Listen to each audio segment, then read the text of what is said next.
I would like to, well, let's get a roll call and then we will introduce staff. Okay. Commissioner Finn, Present. Chair Jasinski, Present. Vice Chair, I'm sorry, Commissioner Dawson, Here. Commissioner Mawad, Present. Commissioner Khan is not here. Commissioner Barrow is not here. Commissioner Beeler is not here, but will be coming late. I've heard. Vice Chair Partita is also the same. She's not here, but will be coming in a bit. Commissioner Tran, Here. Commissioner Moore, Present. and Commissioner Gabriel. Here. And we have 7 so far. We do not have a quorum as of now. Thank you very much. We've got a full staff and city council members here. Thank you so much for coming. Would like to have introductions. So start with Eric. So Eric Sullivan, Director of Housing. Mindy Nguyen, Development Officer with the Housing Department. Emily Hislop, Division Manager in the Housing Department. Grace Colander, Policy Director for Councilmember Dwan. Councilmember Dwan for District 7. I'm Jonathan Fleming, Chief of Staff for Councilmember Dwan.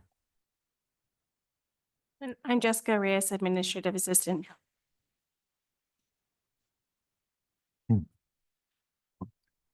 Okay, thank you very much for the introductions. That being said, we will move on to the consent calendar. We will be approving the minutes for the regular meeting of March 13th, 2025. Do we have, well, I do have a comment to be made. The section 2, I believe it was, give me 2 seconds on the voting. Yes, agenda item B, annual progress report on the housing element and housing successor report. For the vote, Beeler was put in the yes column and in the no column. She voted no, so please remove her from the yes. Does anyone else have any comments on the action meeting minutes, or do we have a motion to approve? We don't have quorum, so I don't. Oh, that's right. No quorum. So we'll leave it at that and we move forward. We will go to reports and information only. I do not have anything to report, so I will turn it over to Eric. Great. Thank you, Mr. Chair. So Eric Sullivan, Director of Housing. So briefly, I think we'll go through as part of our conversations during last month's meeting where the matter of Measure E came up as part of our annual reporting out on the issue. And I know there was, as recognized in the minutes, a motion as adopted by the committee to have an ad hoc committee on Measure E. So I've spoken with the mover of the motion, with the chair about this and what is sort of the scope of the work intended around that work. And we have, as we'll see later in this agenda in old business, just a refresh of a lot of the information that I had brought to council. And so we have our council liaison and our council member Dwan here to speak to this as well regarding the administrations and then the March budget message shaping up the budget framework for moving on Measure E dollars and helping to resolve the city's financial deficit. And so we'll go through some of that presentation, so old business, and that is sort of the quick report I wanted to provide out, and then just allow time for the council member and the council district liaison to speak. Perfect. Thank you. I will turn it over to the council liaison or Councilmember Dwan. Good evening, everyone. Hopefully we get to know each other a little bit more. Sorry about that. So our office has been tasked with to be the council liaison. And we want to make sure we have the representation here. And then when we need to bring the information and present to the council, I will do so. And my goal here is to make sure that we are fair and equitable. We make the right decision with the information that we have. Right now, my main goal is that we have the plethora of unsheltered residents because we're abating the creek the Coyote Creek to be exact. There are approximately going to be about 700 or more of the unsheltered residents. So my goal is to looking for ways to have quick shelter that give people what you call dignity, respect, and security, including wraparound services. That's including healthcare, mental illness, drug addiction, job training, job placement, and then mentorship. By doing that, first of all, it's a life-saving. We're getting people out of the element so they don't have to die needlessly out in the heat or the cold. And when we have them in a what you call pre-engineered modular shelter, we can monitor their progress. We can expand or contract with this pre-engineered modular shelter. And we can separate between the men, the women, the family, the drug addicts, or the mental illness.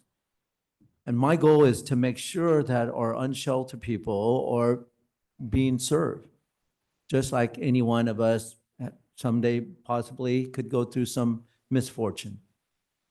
But in order to serve them, we need to have a very methodical facility that offer all the service when they come to the city of San Jose. Other than that, I welcome all of you. If you have any question, any concern, you can address it to Grace Colander here. She is my policy person, and my chief of staff, Jonathan Flemings, to my left. They will be the representation of my office. And it's important that I want to make sure that you guys know that we are here to help you and to serve our community. And don't be afraid to address issues that need to bring up to council. Don't be afraid to speak up on what your thought that can support the community. Thank you. Thank you very And much. my chief of staff will have a comment. Perfect. Thank you, council member. Thank you, chair. Thank you to this commission for allowing us to be here and to work with you. We're very excited to be here. We're excited to have this liaison role. We're excited to work with Eric Sullivan over here and Emily and Cupid and our entire housing department and build relationships with them. Thank you for that opportunity. You know, as an advisory body to the city council, you know, this commission's insight is incredibly important and it helps us make decisions. I know Grace, myself, council member, when we're in policy meetings, reading reports from commissions is very valuable. So thank you for your time and your efforts there. Regarding this ad hoc committee on Measure E, we don't feel it would be very valuable. We feel like the council has already deliberated, they've already debated, they've already discussed, and most importantly, they've already voted on it as part of the March budget message. So to have that, there really would be no service. We wouldn't have any advisory role because it's already been completed. So that's our take on that. You know, Councilmember Dwan, he really focused on his pre-engineered modular shelter. That's something we really want to push forward. That's something that we think is going to help save lives, help a lot of people at a fraction of the cost of what we're seeing with current EIH, the current permanent supportive housing and more. Get a lot of people the shelter, dignified shelter, the help and the services they need so that they can move on to the next step in their lives. So we're really excited about that, and anything you can do to help us out with that, very, very welcome. With that, I just want to introduce Grace Colander here to say a few words. She's going to be your main point of contact here on the commission. She's going to be attending the meetings, speaking with you, working with you. I will as well, but she's going to be the better person, and I guarantee you she is the better person. So thank you. Thank you for allowing me to be here. After the meeting, I'm going to circle around and hand everybody my business cards so that we can stay in touch. Councilmember Dewan, really want to appreciate you offering your services and the services of your team, Jonathan and Grace. It's going to be a pleasure working with you through the next year and hopefully beyond. So thank you so much. So we will move to the next agenda item, which is open forum. This is where members of the public have the opportunity to speak for 2 minutes on items that are not on tonight's agenda, but again, within the subject matter of this the jurisdiction of this commission. Please direct your remarks to the entire commission and refrain from attempting in individual conversations with commissioners or staff members, and refrain from using abusive language. I will open it up. There are no members from the public, so I will turn to the commission. Does anybody have any public comments that they would like to make? Items that are not on the agenda tonight? No? Yes? Commissioner Dawson. Thank you very much, Chair. I'm very happy to say that Chair Sullivan, I got to make sure I pronounce your name right because I'm going to introduce you this next Thursday, is speaking to the League of Women Voters of San Jose, Santa Clara. And we also cover some other cities. So just want to thank him for doing that. And we're all very excited. So thank you. And by the way, it's open to the public. And it's at the Sobrato Center. Be happy to send any of you an invite if you'd like it. Thank you. Thank you. Commissioner Finn? Is this on the agenda? Yes, I don't see it on the agenda. that is under old business. That is the Measure E overview I and can't allocation. speak about this then? You would speak to it on the old business when we open that up right next. That will be the first item on Okay, there. thank you. You got it. Okay, we are now turning to old business. Agenda item A, Measure E overview and allocation report and ad hoc committee discussion. Great, thank you, Chair. So I'll speak to the council member session just in response to the conversations that occurred at the last meeting to go through what is being presented to council regarding Measure E and all its considerations, as well as the administration's proposal that was adopted in the budget framework by council on how to utilize Measure E to help cover some of the ongoing deficits that the city faces. So this presentation is very long. It was part of a 6.5-hour day that we had spent with council, beginning with a very long kind of budget session and just all the challenges. And then at the second part of that, actually third part of that, we discussed and got into all the considerations around balancing shelter and housing investments. What is our new calculations that we're making to address, as Councilmember Dewan and his team had addressed around our issues around homelessness, how best we come up with multiple options and considerations in addressing our issues around homelessness and housing and getting to throughput on the system.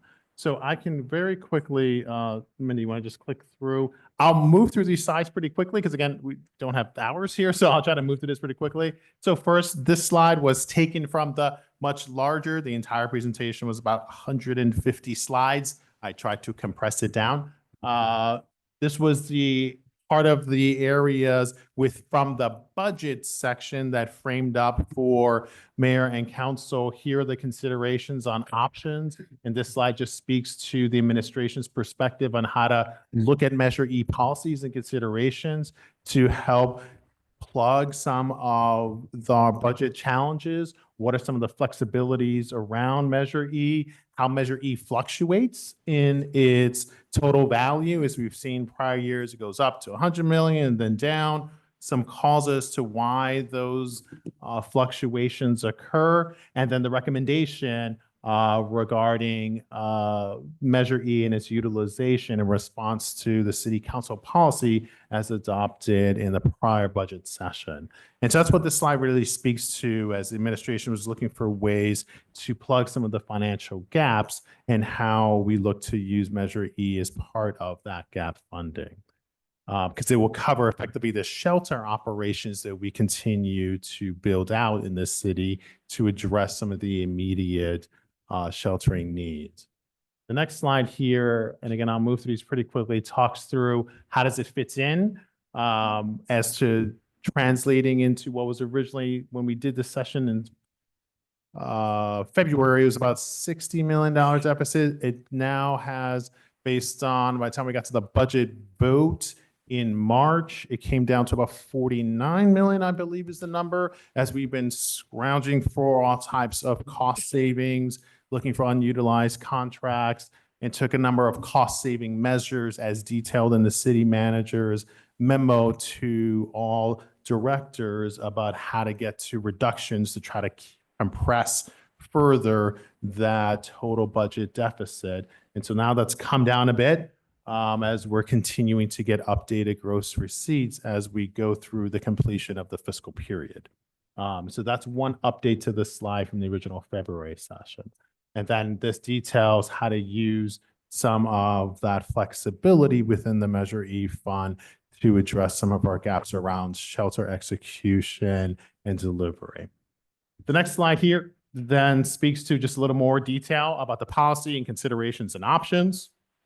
Again, speaking to the ways in which we can utilize Measure E funds to support our work in addressing the budget deficit. And then Mindy will just kind of click through these here a bit quicker. Then going through, it just went through the different strategies.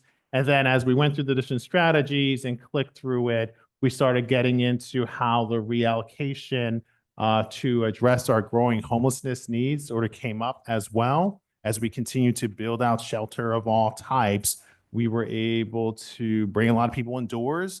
This calendar year, so crossing two fiscals, we will open up another 800 beds, as we've already opened over 200 spaces, both 204 spaces at Monterey Brenham, another 84 spaces for Berryessa Safe Parking.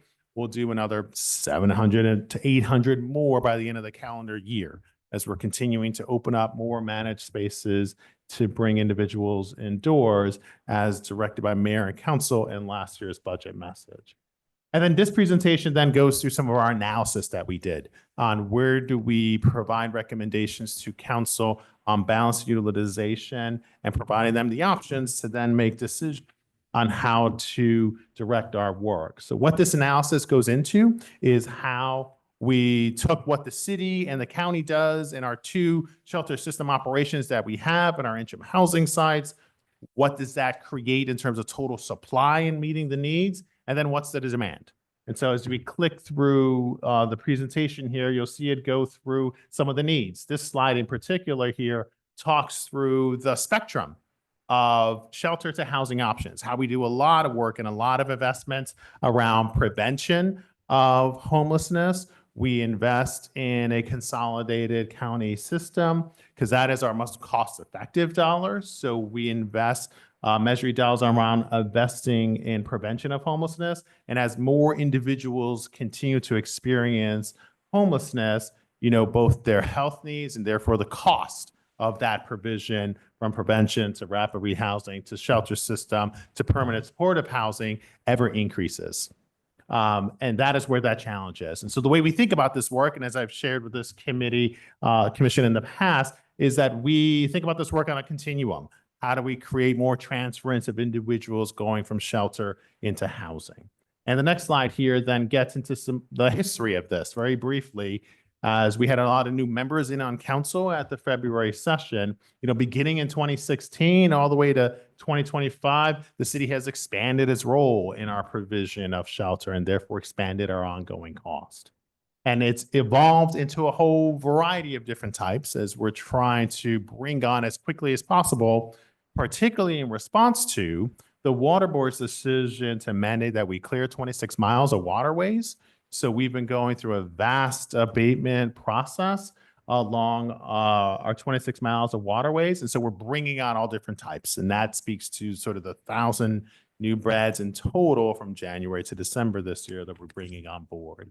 And that's still not enough. So the number that we have based on the next slide quickly shows here how we got to this calculation of seeing a demand of just about 5,500. You know, we took in the counts that we've done from our Parks and Recreation, from DOT, from our housing counts along the waterways. We took in our HMIS information, our understanding of net inflow and outflow and housing placement, the point in time surveys to get to a calculation that's much more accurate than just a point in time survey to say, here's our demand and how much more supply we need to bring on board. And so this just quickly outlines sort of the city's contributions to this, the county's contribution to this, and where we're going to be towards the end of this calendar year as we bring on more supply. And then how, with all that shelter we already have, we still don't have enough, as we have high utilization within the shelter system, as well as needing to bring on more supply to meet that demand. But that demand on the shelter side creates substantial cost. So what this slide starts to get to is, as we really begin to break down that demand side of need for shelter and housing, we see that we have a gap of all the supply we're going to bring on and all the demand. We still have a gap of about 3,000. So we'll start picking at this number and working collaboratively with the county to try to find those quick solutions as much as possible. And this is just a current listing. This has been updated. Berryessa now is open. We have a BDO Via de Oro, another site that's going to be opening here later this month. So it's continuously updates as we build more of our shelter system to meet that need. And these slides here quickly just show what is our delivery schedule for all of this product that we're bringing on board, as well as kind of the next slide and seeing the different types across the various districts that are welcoming in this provision of our shelter system and bringing on more supply. And then, part of the challenge here is, how do we look at funding this? Acknowledging that we can only grow those systems so much. We have to have transference and build out of more affordable housing. So as we look to build more overall shelter system, one of the biggest challenges is just operating costs. We carry a lot of the brunt of that. And so where do we look at reductions in terms of our management of the shelter system? Where do we look at further alignment with the county? And then if we truly want to get that, go to the next slide here.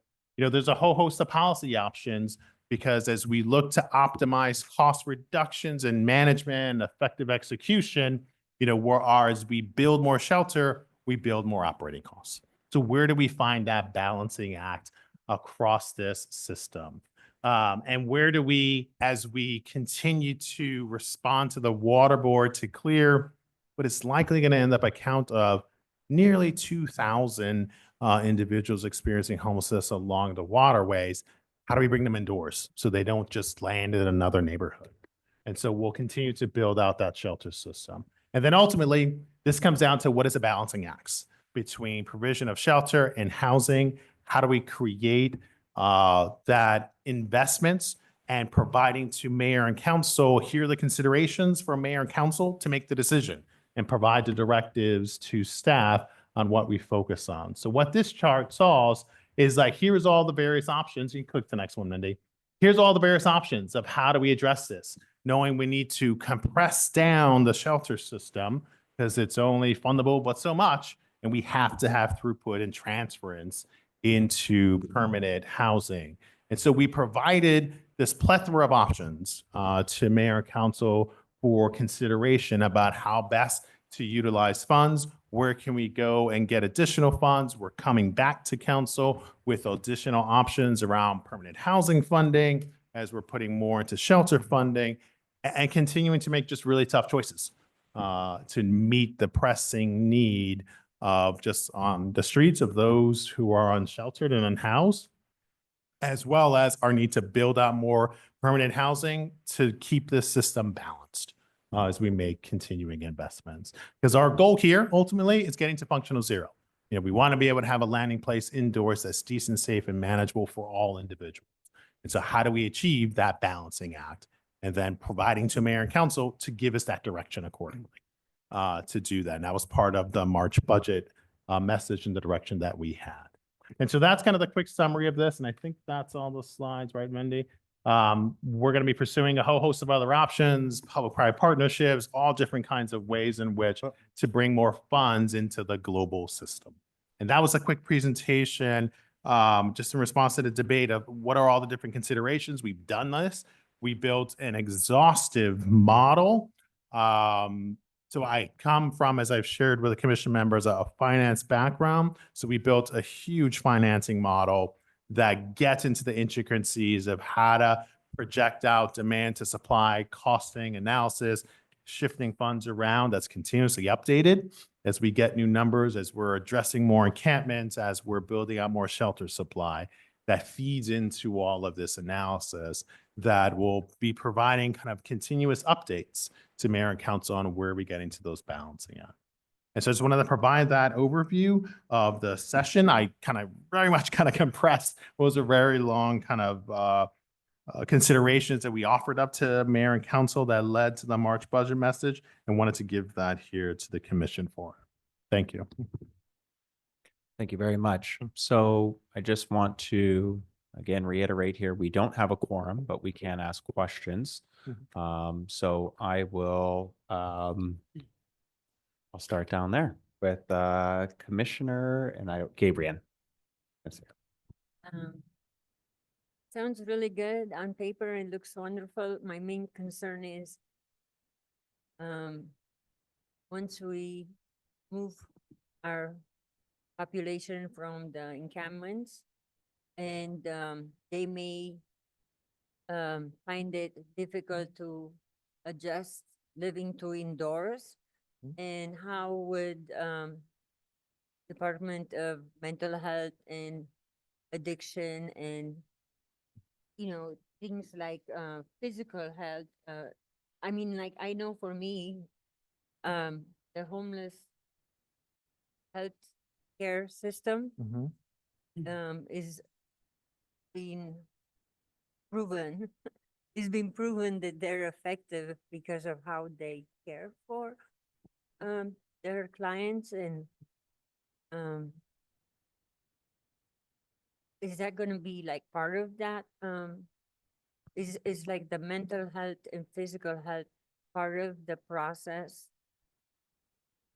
Yes, so at each of the interim housing sites, one of the primary drivers of the operating costs is supportive services that we provide to all the residents. So at each of our tiny homes, Guadalupe, Rue Ferrari, VDO, that set, as well as our hotel portions of it and our safe parking, we provide intensive supportive services to help residents meet their needs and prepare them for transference into permanent housing. I mean, like, I know a lot of people that were homeless before because I'm in recovery, like recovery from addiction and alcohol. And my issue is when I try to go to these places, I can't get access to an average person. I can get access now, but an average person cannot get access to encourage a different lifestyle other than the one they had prior, meaning sobriety, and fellowship, because it's all about learning how to build a new community or a different style of living. Like mentoring is a big part, and, seeing other successes, being part of the focus groups or hiring people with lived experience that can relate in a way that is authentic and real and earn the trust to change. Is that part of the consideration? Yes, so as I mentioned, there's how do we, in providing the plethora of services that we do, as an example, Berryessa Safe Parking. So We Hope was a supportive service provider and manager of the site. They just opened about a month ago. They're fully moved in, and we've already had, because of the intensity of the services provided, 2 individuals transfer from that site into permanent housing. So it does work, and that's why we pride and try to address comprehensively as much as we can. We can't always meet the needs of all the residents who come into interim housing, because again, it's all low barrier shelter. We take everyone as they are, and we try to provide as intensity of services as we can, so we can bring as much individuals we can indoors into managed places connected to services. Thank you. Yes, thank you, Commissioner Finn. And I do want to point out that Vice Chair Partita showed up, so we do have quorum now. Was this something we needed to vote on? No, but it allows motions to be Okay, made. thank you. I want to commend the Housing Department and the council for all the work that they've done on this. It's a lot of really hard work and a lot of good intent, and hopefully it will help some of our homeless community.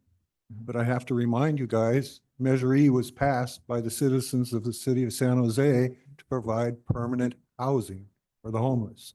That was the main gist of that, was to provide permanent housing. Each year, you guys seem to take a little bit more and spend it in different ways, which I'm not complaining that they aren't good things that you're spending the money on, but it's taking it away from permanent housing that the voters voted for.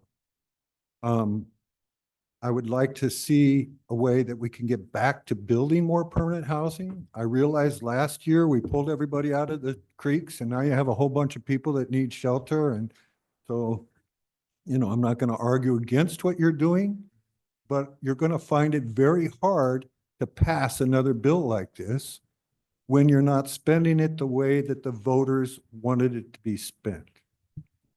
Then I also want to say that a comment was made that the ad hoc committee is not going to be important. We don't really need it because the council's already made a determination. They're only going to do what they're going to do. And that gets me to the point to where I have to wonder, why do we have this commission? Why do we have this commission if the council doesn't listen to what we have to say? We bring up some very serious points. We did last year about removing the funds to move people out of the creeks.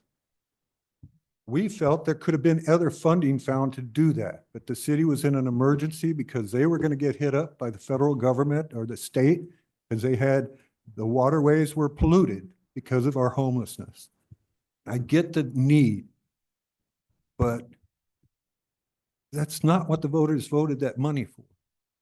And I would like to see the money spent on what the voters voted it for. And hopefully you guys will do it, because the next time you go asking the voters for money, they're not going to give you any money because they're going to say, what are you going to spend it on? And you guys will say, well, this is for housing. And then it won't be spent on housing. It'll be spent on other things, maybe very necessary things, which I agree. A lot of this is very necessary. But the funding being robbed from Measure E is taking away from what the voters wanted and what they requested with this measure. I'm at the point where I'm wondering, again, why we even have this commission. Because all we are is a rubber stamp for the council. We don't agree with something and the council's going to do it anyway. So all the council really wants us for is to rubber stamp their opinions. And I for one, don't appreciate it. And I don't know why we're even here. I waste a lot of my own private energy and time on this. I don't get paid to come here. I don't get paid to go through all of these different proposals. I do it on my own time and because I care about this city and I care about the people that are in this city that are marginalized. I personally have to weigh and balance whether or not I even want to remain on this commission. And that's something that'll be personal for me. But I just needed to express that to you guys because why are we here? You know, why? What's the point of having this commission if you guys are just going to do whatever you're going to do anyway? Thank you. That's all I have for now. Thank you, Commissioner Finn. Commissioner Dawson?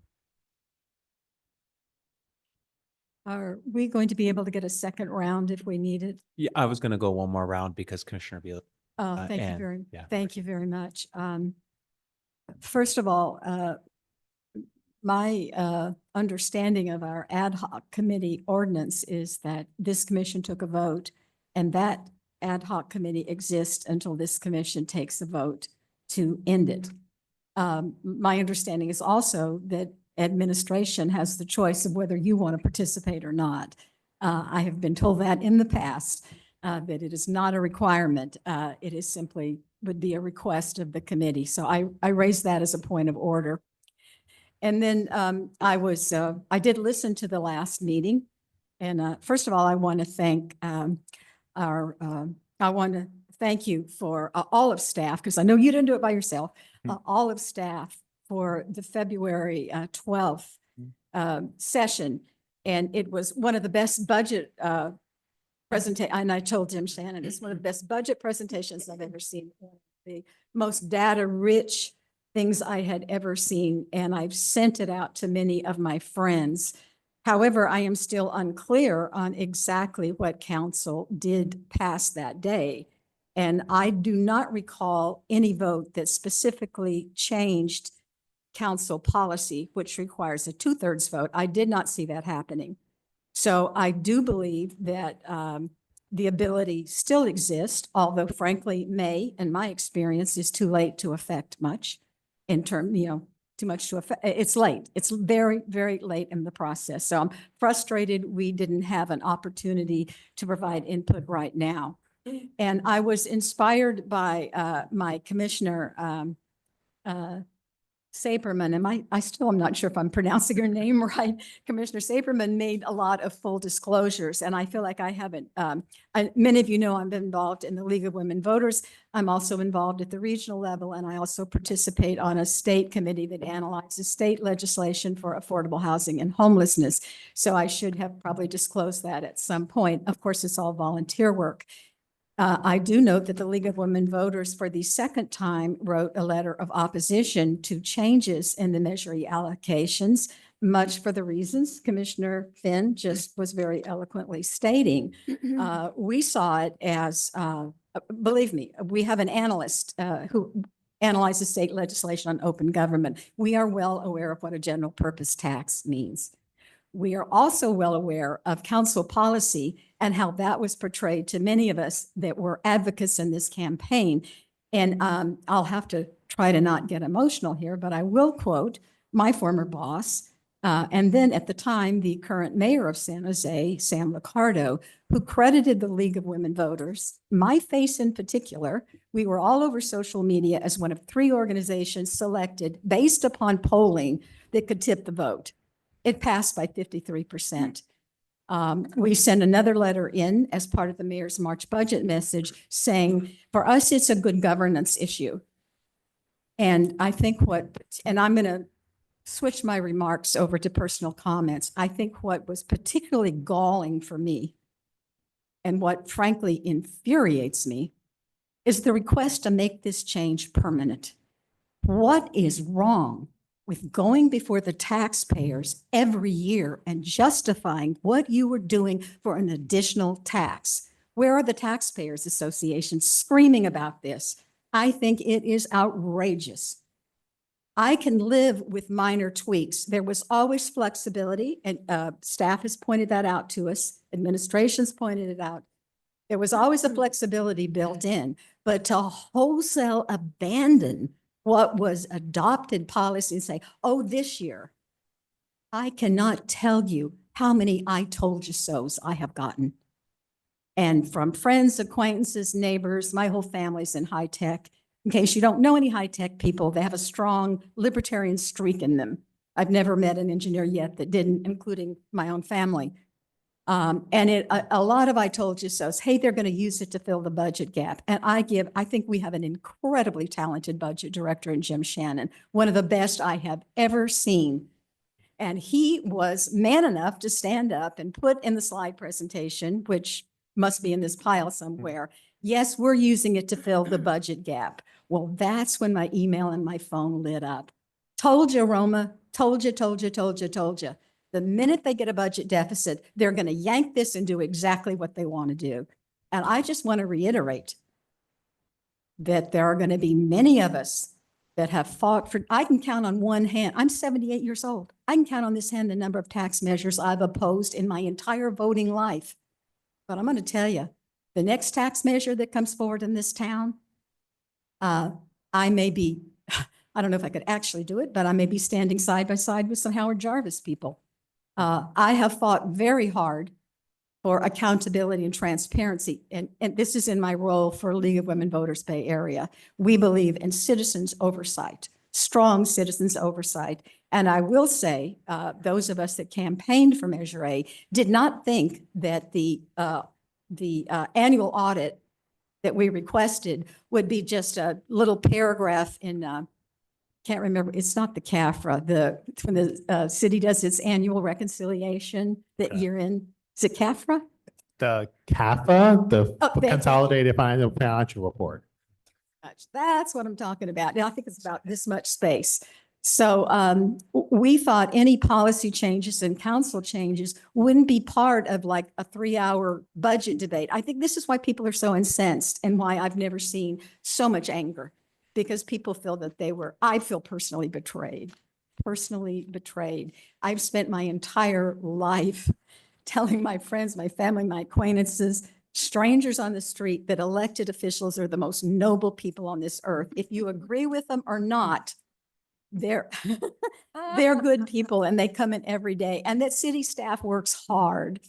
I can count, again, I'll put my 5 fingers, I can count on one hand, and I've worked for 4 different elected officials in this town going back to the 1980s. I can count on one hand the number of lazy administration people I've ever got angry at. If you think of the thousands of people I've interacted with, I find our workforce to be incredibly talented and dedicated.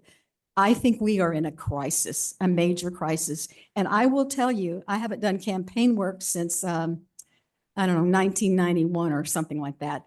I can think of hit pieces in about 5 seconds to take down the next tax measure. And I realized that we built in some language to say, oh, back when the budget is built back, then you can put it to affordable housing. Please, what's the reference point? This is just smoke and mirrors, my friends, smoke and mirrors. Is it when we pay off the $1.5 billion in infrastructure? I mean, we have a crisis. We need more tax revenue and we need it desperately. And how are we going to get it if we blow up Measure E like this? And the people that are standing up there saying, get those homeless people out of my sight, get them out of public spaces, and do it yesterday, or I'm going to vote against you. Those are going to be the very ones that vote against the tax measure when they see that hit piece I'm talking about. We are going down. And I've never been quite so, I guess you can tell, discouraged and upset and worried. But I think it's all about accountability and transparency. And I do want to, again, I really want to praise staff for that presentation, because frankly, it was remarkable to me. I watched hundreds of these things, and it was really one of the best I've ever seen, because I felt you were very honest in the dollars and the cost to achieve functional zero. And I am very grateful for that. I may disagree on how to get to the end of the road, but I really uplift your work. Thank you. Thank you. Commissioner Tran? Thank you. Some questions before I begin, but based on the actions of the last meeting, the ad hoc has already been created. And it's already been, I believe we actually already had volunteers assigned to it as well. So for us not to have an ad hoc, that would require an action of the commission. Is that right? That is correct. Okay, thank you. Yeah, you know what I gotta say, I'm actually really grateful that Commissioner Finn and Dawson went before me. They got to let out all the frustration that I think I was gonna say, but let me just go ahead and focus it. First off, yeah, this presentation is actually incredibly thorough. So definitely kudos to the housing team, to Director Sullivan for all of the information that's present here. I wish we saw it in February. Right. I mean, and this is like phenomenal. I mean, for all of the rhetoric around Measure E and our housing strategy, you know, what there's always been missing in all of our discussions is really what's the big picture? We keep hearing from the mayor about how we need a more balanced approach. But what does that mean? Because at least from my perspective, when Measure A funds were still available, we had a balanced approach. And now, when we don't have Measure A available, we're doing everything we can to gut Measure E towards shelters.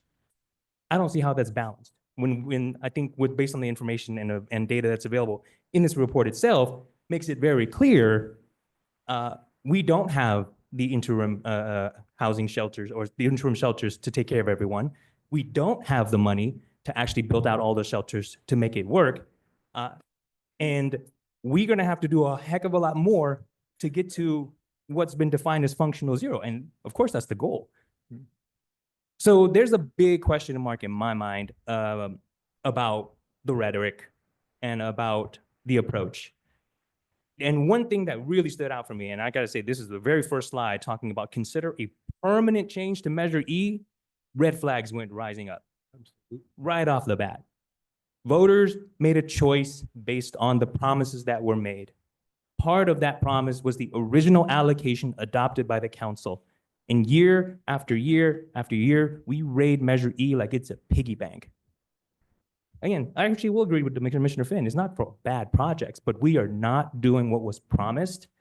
And I also agree with Commissioner Dawson. If this is how we treat taxpayer funds, if we show this kind of disrespect and distrust, and I am not a guy who's afraid of taxes, why would I trust our city with tax money? Right. So I definitely strongly am concerned about the decision that the council has already made. I would also really point out here too that it is the role of our commission to bring in additional perspectives. Right, we are not elected officials, but this is an opportunity for people who are not elected officials to be able to provide their feedback in more than 1 minute or 30-second chunks. This commission speaks often about how we feel like there needs to be more opportunities for public engagement, even with the fact that Zoom is no longer an option. And this commission and all commissions are those that means for people in our community to be able to have a say and to be able to provide perspective to the council that it may not otherwise have. So, I mean, to be frank, any kind of comment that, hey, council's already made his decision, I actually don't give a damn. Like, I think it's our job to be here to say whether or not we agree on what's important, because we were appointed to these positions to be a part of the democratic process, to be a part of the decision-making process as well. So I'm just gonna slow down a little bit here and maybe just ask more questions about the big picture. I do want to make sure I fully understand the scope of the information that's being presented to us. But after hearing Commissioner Finn and Commissioner Dawson speak, I thought it was very important just to echo those points as well. So to Director Sullivan, one of the slides that actually really drew my attention was here, it's listed as slide 60, but I think based on the condensed version, it's actually slide 16. It is FY 2025, FY 2026. The city's evolving approach to shelter. Okay. I do see the block there where the reference point is that the city has expanded its shelter programs considerably over the past 10 years. The warming centers at city facilities, is that included in any of the count of shelters that we make available in the city? Like, for example, would it count towards RENA? Yeah, so the warming centers refer to what we refer to as OWLs, overnight warming locations. There are about 2 or 3 of them we set up a year. They're temporary. They run between October 1 to April 30th. And they provide through reservation locations in our community centers and in some of our recreation centers and libraries and overnight site. So that program started up in about 2016 and kind of evolved over the years. It was bigger, I'm told, in the early 2020s. And as we built more shelter, it got smaller. It provides just a temporary stay in the event of just extreme weather as we occur here more often between October and April. So in this slide, then, it's really just a measure of time, right? It's not Yes. like, hey, this is numbers. It's just Right. Since 2016, we've had warming centers. The warming centers themselves, though, I mean, as a focus, that's shrunk over time. I think I understand based on what you're saying here. Yep. So it's not counted as one of the units we make available to the unhoused, right? No, this is not a facility because one, the total beds that we made available just in this past year, about 80 on the 2 locations. So it's a very small count. In addition, it doesn't exist year round. It's for a very short period of time. Okay. So then the last focus, interim housing, that really began in 2020, which is also, I don't know about if it's coincidence or not, but that's the same year that Measure E was adopted. So in 2020 is when the first home key projects were coming online. As the city built out the various hotels, built Guadalupe, a few other sites, end of 2020, beginning of 2021. So it's when we started building out more of these perm sites using the state home key dollars that were beginning to become available. So before 2020, then, did the city of San Jose operate shelters? Before 2020, I don't think so. We operated versions of OWLs, overnight warming locations. We were doing encampment and abatements. Oh, actually, there was a hotel, 2018. I think the first hotel that came on board was First Community. I'd have to double check that. And that again was a home key project or a version of an earlier version of a home key, potentially HAP dollars that the city had gotten into. I wasn't here at that time, so I can't speak to it thoroughly, but I can follow up with the more direct information. Well, that's fine. I mean, my focus is just on the fact that it would appear that the city's focus on building interim housing, building temporary shelters really started in 2020. Mhm. And one of the questions that always been in my mind is, we often hear that, as we expand shelters, the operating budget is going to continue to grow, right? Because if we open shelters, we've got to continue to run them. The strategic approach here, and it's actually illustrated very well that, we start with prevention and then we get to the point of permanent supportive housing at the end. And that's for folks who have no other option, and that's the best available recourse. I guess I want to understand the definition of balance here, because the city's ramped up its construction of shelters only since 2020. So, and now this constant push to move as much funds over to interim housing, just period. What is the big picture here of the so-called balance if the only financial priority we're trying to set with Measure E is shelters, especially when the slides here clearly illustrate that there are a spectrum of options that are available? You have a sense of that? If I'm understanding your question, Commissioner, so later on the slide presentation, you see the distinction of the math that shows here's our cost of shelter and why we build it out, because of our pressing needs, because of our needs along the waterways, because of our directions from the water board, because of our just candidly ever-growing homeless population, the inflow rate within the city, just as I think there's the wheel slide, I want to flip to it here, shows there. Annual inflow rate with our times situation here of 2024 was our date, is just over 2,500, but our placement rate was 1,400. So there's a net 1,000 people who entered homelessness. So that population has grown tremendously. The council and mayor have made direction to say, we've got to address that problem because we have to build out more shelter capacity, as the county has done the brunt of the work. And now the city's getting into it as well, as overall homelessness in the county, and particularly within San Jose, who has the overwhelming majority of persons experiencing homelessness, particularly unsheltered homelessness, continues to grow. The council has made decisions around, we have to address that immediate need.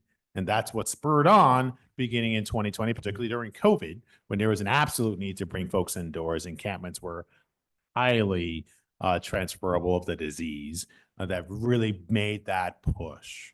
And part of the presentation gets into that. That's the immediate problem that we are addressing. We have had gross undercounts because we were relying on the point time survey, which has been even under an OMB memorandum to HUD, a gross undercount of homelessness, and which is why the top line number gone from what was in the 2023 PIT survey saying 6,300 overall, about maybe 4,200 as unsheltered. Nope, that real number is closer to 5,500. So that demand cycle grew, and therefore the city began expanding investments into more shelter to bring more folks indoors, connecting them to coordinated entry to move them onto more permanent housing. The city alone, just in the last year alone, this year, we'll have 11 total affordable housing projects, bringing on 2,100 units, a total of 400 PSH units that were priorly funded. And this is part of the challenge that you see with permanent housing, is that it takes on average, there's a whole other set of slides in this, 4.5 years just to bring a permanent housing solution on board. Okay, great. Let's continue to fund that. We're going to release a NOFA here for affordable housing for another 60 million. We'll make available to bring on probably another 1,000 units. We won't see any of those units between now and 2027. Therefore, what do we do as the annual inflow rate? You're looking at net increases of 1,000. Okay, so between 2025 and 2027, 2,000 more people will enter homelessness. As those units come online, the demand is still far outpacing supply. So what do we do? And part of my consideration in the charts that I was given was, show us all the options. And what the decision was from council and mayor was, okay, let's address the immediate, because until we can stem the inflow, let's continue to make huge investments into prevention, as Jonathan had talked about, huge investments into our shelter system, because that inflow rate is now so high, we can't just wait, because there's never going to be enough PSH units. Even as we've seen the huge investments that the county made around Measure A, some of these sites were 100% PSH, right? There are 5 buildings in the city that are 100% PSH, 100 plus units each. Ongoing challenges there. Because there are sometimes when you build some of these PSH units, your supportive service delivery doesn't always match what their needs are as dictated in VI SPDAT. And so now you have spillover effects into the community. And so we have to also reassess sort of how we're doing that, which further adds to the time delays. So when you look at both time, costs, considerations of community, and then balancing supply and demand, that's where you get to a complex set of issues where in part of the recommendation that we made in this presentation is it can't just be one solution. We have to look at a plethora of solutions across the housing continuum as the council makes investments across each of those points along that continuum. Where do you flex and pull the different levers to address the immediate needs today while also addressing needs of tomorrow? I mean, conceptually and philosophically, I don't think there's any disagreement, right? We do need a diverse portfolio of solutions to a very complex issue. Where I guess what I was trying to understand was the big picture solution that the city or the mayor was trying to get to in the proposals. And it appears that the focus isn't on the quote unquote balanced approach. It's on the what's the immediate need approach. So then this entire effort to continue to move and shift Measure E funds is not focused on balance. It's just focused on, we just need to put somebody, and based on what I read here, in a place for 30 days or less. That's the goal, right? No. They're not there for 30 days left. There's no time cap for time and shelter. In fact, the majority of our residents are probably there now over 2 years. No, just I guess I'm just trying to clarify, because I believe here on slide, what's labeled as 57, but is actually slide 13, the third checkpoint says the goal is to limit the time period of unsheltered homelessness experience to 30 days or less. For functional zero, the intent would be, how do we, anyone who hits the streets as unsheltered, where do we bring them into a form of shelter in 30 days or less? We're nowhere near that now because we don't have the supply for it. But yes, that is the intent. So that's not a determination of the measure of time in shelter. It's a determination of time on living on the streets unsheltered. Got it. Okay. So, but the goal being, we're just going to, the hope here is that we build enough shelters to the point where even if it's temporary housing, we just got enough beds where folks are on the streets for no more than 30 days or less. And that's with a particular focus on chronic homelessness. Now, with the current plans and the investments in place here, and all of the beds that are in the work plan, I'm seeing that here. With all of that, based on what we're putting in the report, like that's not enough to solve the problem. This is just what's currently in the pipeline. Is that right? Correct. And as one of the slides later on shows, there's a gap of about 3,000 beds based on current demand versus current supply. And that supply includes current production. We're still amazingly short. Okay.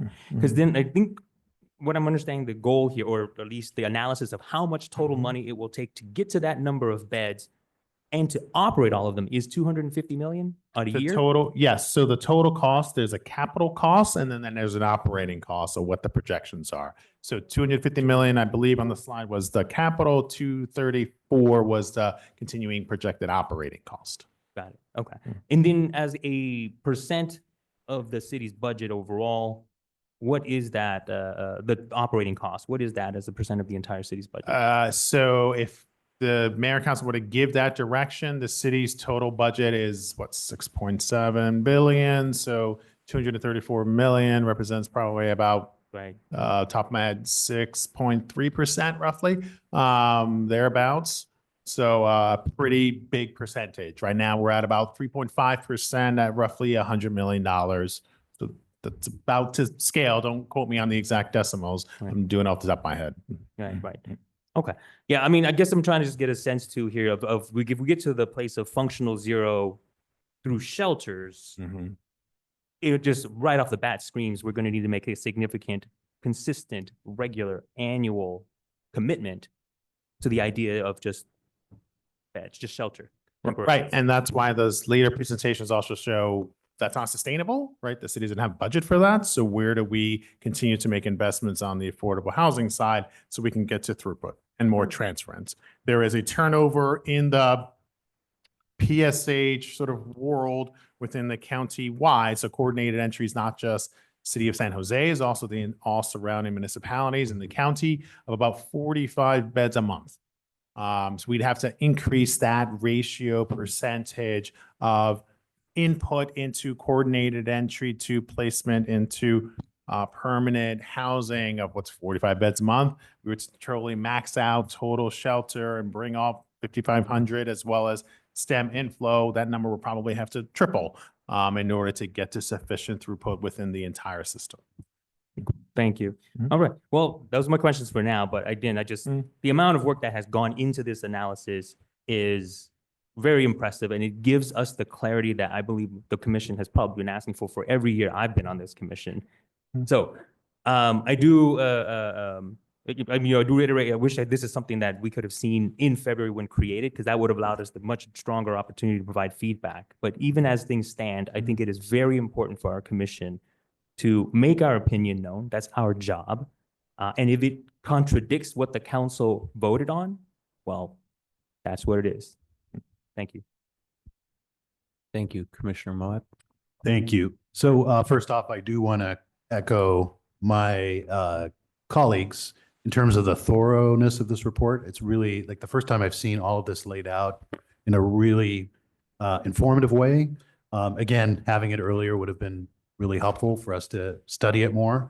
But I am going to take a slightly different opinion when it comes to reallocation of Measure E funds.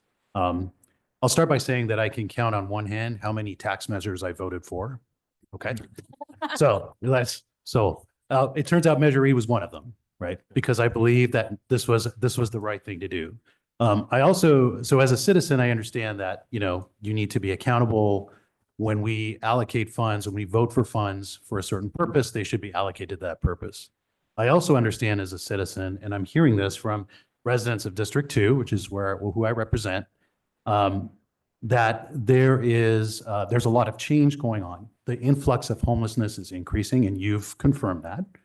The ability for us to build housing, I mean, there's just so much capacity that we can build with the funding that we have, and that we have to look for constructive ways to bridge that gap. I do think the number one priority is abating homelessness, getting people off the streets into dignified shelter. And I think that has to continue to be our number one priority. And if it means reallocating Measure E funds, then I would say I'm supportive of that as a citizen. And if I talk to other citizens, again, District 2, I can't speak for everyone, they'll say the same thing, right? So even though it doesn't represent what we originally voted for, I do believe that given the circumstances and how things have changed so rapidly over the last couple of years, that it makes sense. And I'm certainly for this type of a change and for the solutions that you're proposing. So.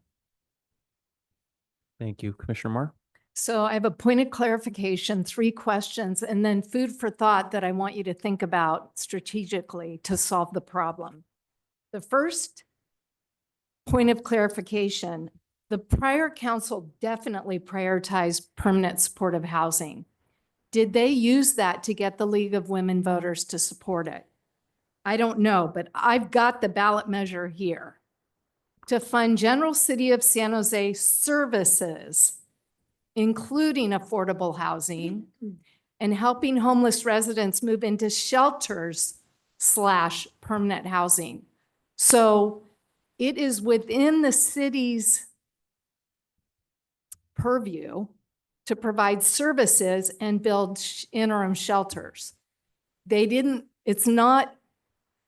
It may be going against prior council if they made promises, but it's not going against the ballot measure. I just really want that on the table. Every time this argument comes up, I go and read the ballot. And they didn't lie. So I'm tired of hearing it. And I don't want to hear it again, but that's just me. Okay. Did that make sense? Yep. Yeah, okay. 3 questions. The first one is that 5,000 number. Is that city and county? So you're referring to the 547.7? Yes. Okay, so that is just city of San Jose. It is not the Okay. county. Okay. And then what are you going to do about the program resistant? So again, there's program resistant is a complex issue. I have no direction from mayor and council on how to address program resistant. We Okay. know in going out to and moving in individuals as we're clearing encampments, there are folks who say no, but no is a spectrum. As we've Okay. seen with Berryessa, there were individuals who said, no, I don't want to go in on week 1. By week 3, as the spaces started to fill up, almost 80% of those no's became yeses. Because they had someone who moved in who said, hey, this is not so bad. This works. I got access to shower, food services. Great, I'm coming in. So it is a broad spectrum when we talk about program resistant. Are there those who absolutely do not want services and have other nefarious sort of interests? 100%. What that percentage is, no one really knows. The LA County, when they did a similar analysis of this, their projections around program assistance was up to 40%. Again, much larger scale problem. It is a difficult number to pin down. We went more on the conservative side just based on available data and then statistical analysis that went into that projection. Okay, so thank you. I'm looking at this graph with congregate shelter. Are you still doing that, like high density? Yes, and I think that's part of what Jonathan, the council member, talked about. We're looking at 2 sites that are going to potentially provide a good congregate, and it's not sort of your traditional congregate of a warehouse conversion. It would be a quick build structure that would also include what we call inlet modular, so everyone has a privacy space. So Okay, it's not sort of okay. classical congregate. It's more of a modern version of that that allows for sufficient individual privacy. So this gets into my food for thought. So I'm a data geek. I go and I look at homelessness by decade. I look at mental institution housing by decade. And I see that when 1980, when Reagan closed the mental institutions, the amount of homelessness increased that amount in that decade. So if you do the numbers, that's 70% of the homeless people are mentally ill. And I think back to what Commissioner Salazar said, that many people on the street do drugs as a defense mechanism to deal with being on the streets.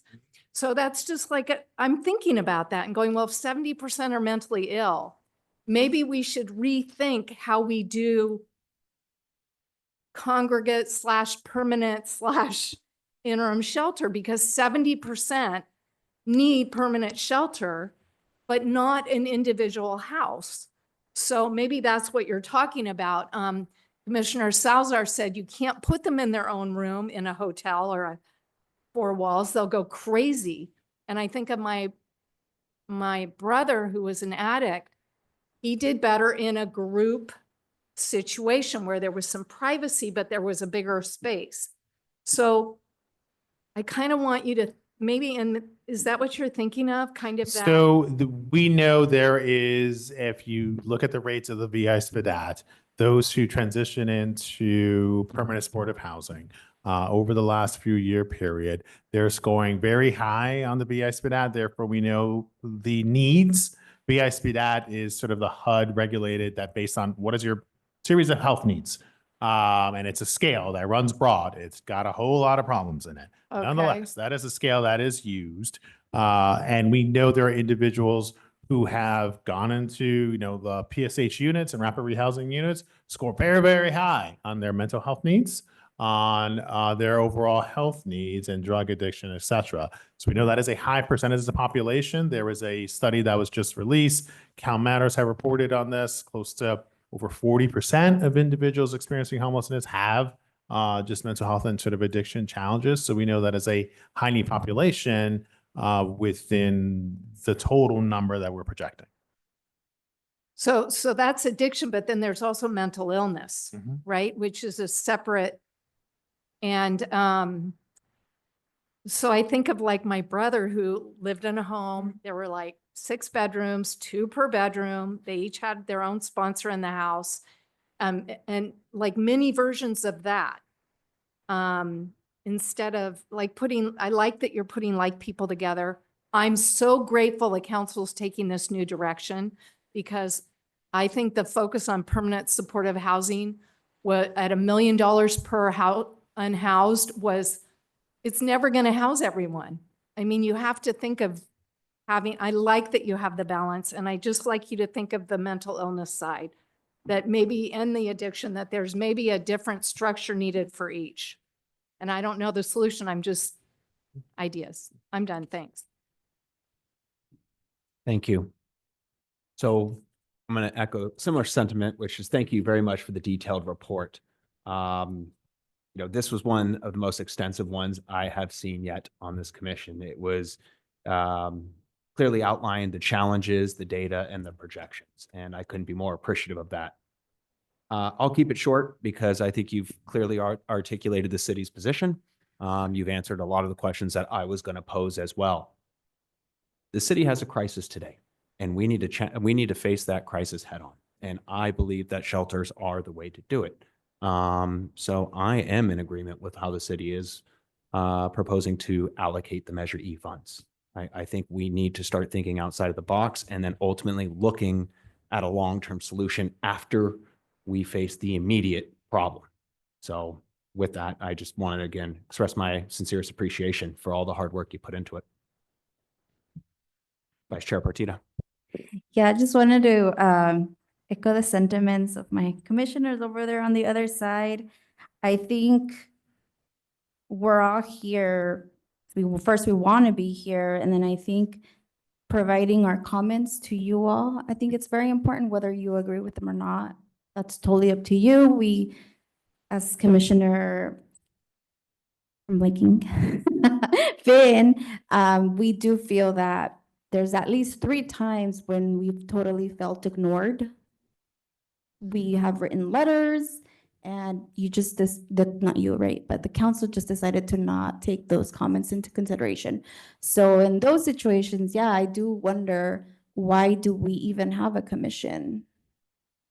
I mean, I don't know. I'm like, okay, spending hours here and at home reading, and then for me to come and provide my comments, and then they're not taking into consideration. I do also wonder as well, why am I here?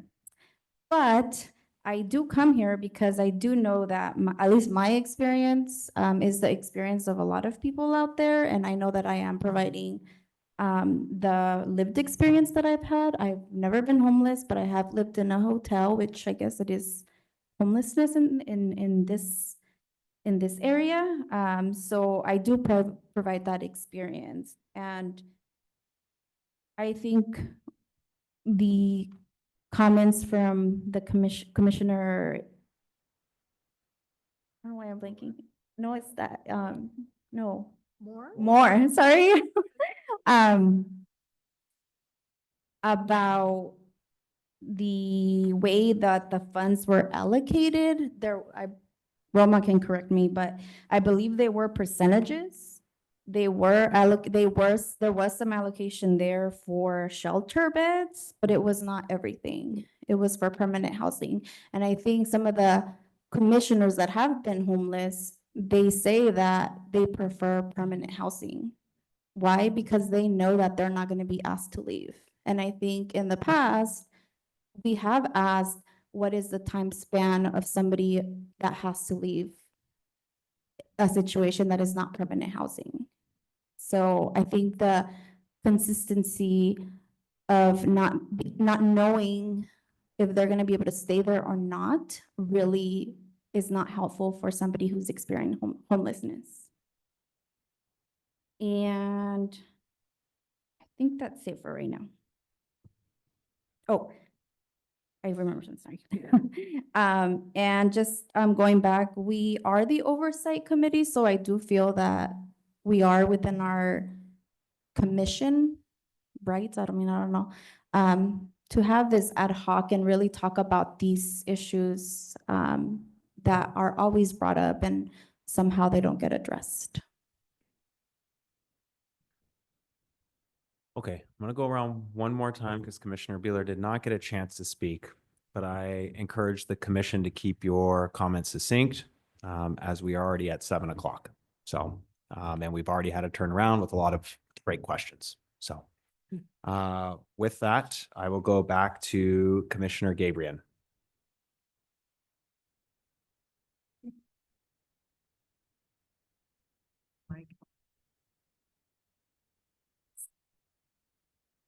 On page 67, where it talks about the interim housing, I've been wanting to get my hands on how many people have been housed from there since they all open, like Burnell and so on. How many got housed in the first year, the second year, and so on.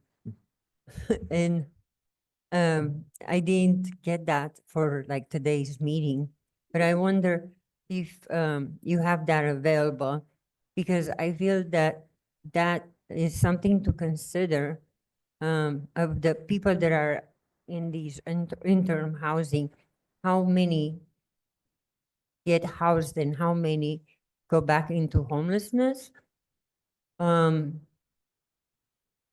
or linger there for a long period of time. Like, I know that somebody's keeping track. So is there any way to find that out? Yes, I can say that the department has had to substantially improve since I started its overall data tracking, as the data was not well managed or well tracked or consolidated or presented to the public. We will be releasing a dashboard that'll be live and updated weekly regarding ongoing occupancy at each of the sites. As far as historical data, I cannot speak to, having reviewed some of the prior collected and analyzed data by the department for the time period I was not here, going back to 2020, whether or not it's even valid data in terms of actual site performance. Yeah, so in general, yes, I do feel that the less a person spends outside, the less damage there is, because some of these things are irreversible.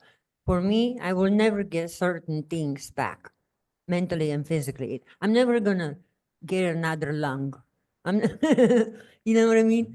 No matter how much I improve myself, there's always like a permanent mark, and the less people are unhoused, the better. I do agree with that very much, but I feel that it's really unfair that it's not, that it's Measure E funds that is mostly coming from. It should be, I think that, like, if it was like last year where it was, we talked about last year, at one point we talked about 50%, and that seems reasonable and fair to me. 50% of the Measure E to address the urgency. I mean, like, a lot of people need home care, like people that have like mental disabilities, you know, maybe an adjustment period of living in small homes, like board and care type of homes, where they can learn how to become independent again. A lot of people get into permanent housing and they don't know how to do anything. And then the homeless people that are their friends come over there, violate them sexually, financially, emotionally, because they haven't built a healthy support group. It was too fast for them, right? And the predators, there's predators and there's victim, and that's how they survive. The predators come there and take over their life. And then some of the providers are also not the most nurturing that we have to look at.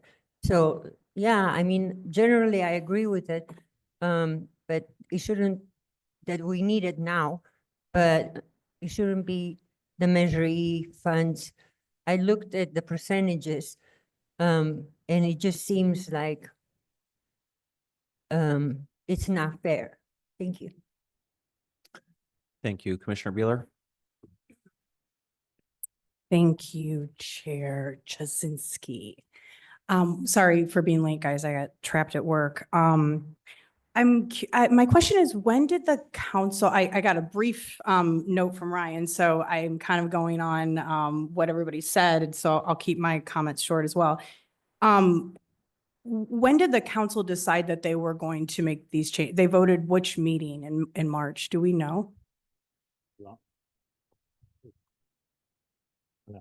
So the March budget message meeting, which occurred on March 18th, is when council laid out the framework for the budget message based on the mayor's budget message, and then the motion by Vice Mayor Foley to consolidate and adopt that message along with 2 other amendments to it from other memos to then get to the 7-4 vote that set the framework for the budget, to which the city manager, the staff is bringing back 2 weeks from now to say, here is the utilization of the funds based on that message. Okay.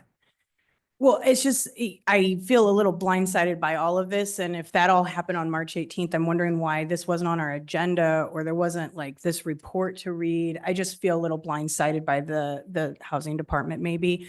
It seems like a great report. I wish I would have been able to get here on time so I could see you present it, because it's a lot of information to take in right here. But if this was going to happen, I would have liked to, I mean, it seems like kind of an earth-shattering situation, at least for this commission, because one of the main things we have to do is review Measure E funds. That's like our one job. So it's kind of, anyways, so in the future, maybe it could be addressed to us a little sooner so that we could better prepare and wrap our brains around what we need to do and what that means for us, I guess. The one thing I would say for what everybody has said here is it sounds like they're trying to make these changes permanent. And I do find that to be incongruent with what Matt Mahan has campaigned on and what he has said. He is all about dashboards and metrics and reevaluating and reallocating, changing things when necessary. So I think if the council is going in a permanent direction with how this money is going, that's incongruent with what's been told to us. And it's incongruent with Matt's message across the board. So that would be very disappointing to me if that's really how things are moving forward. And then finally, I do appreciate Commissioner Moore reading the measure for the reminder. And I agree with you. This feels like it is in the parameter. However, you know, and we should be evaluating, I think, annually where the need needs to go, where the needs are and how we address it. So if permanent is how it's moving, I disagree with that, but I also, but I do agree with the council putting money where it needs to go. We certainly have a problem. We have to address it. So, and I think that if you can't handle the immediate issues, then you are never going to move into the future, because we are going to be trapped in the same place. And I want to find a way to get past that point. So, but I do think it should be evaluated annually. Thank you. Thank you, Commissioner Finn. I think we were probably all well aware when he was passed that the funds were going to be going general fund, and they might get spent in ways that we didn't really foresee or plan for. That being said, it doesn't matter how much money you take out of Measure E, you don't have enough. You still don't have enough. What are we going to do about the shortfall going forward? I think you need another measure. I think you need more taxes. I don't want to pay more taxes. I live here in San Jose. I too very rarely vote yes on a tax measure, but if it's a necessary need for the city, I would vote for it. And if it was spelled out the way you've put this out, that we have to have these interim housing, we need this money for this, maybe the citizens of this city will vote for it. But when you take the money away from something they thought it was going to go towards, and permanent housing does not necessarily mean a stick house that costs $1 million to build. A permanent housing could be a halfway house. It could house 6 to 12 people.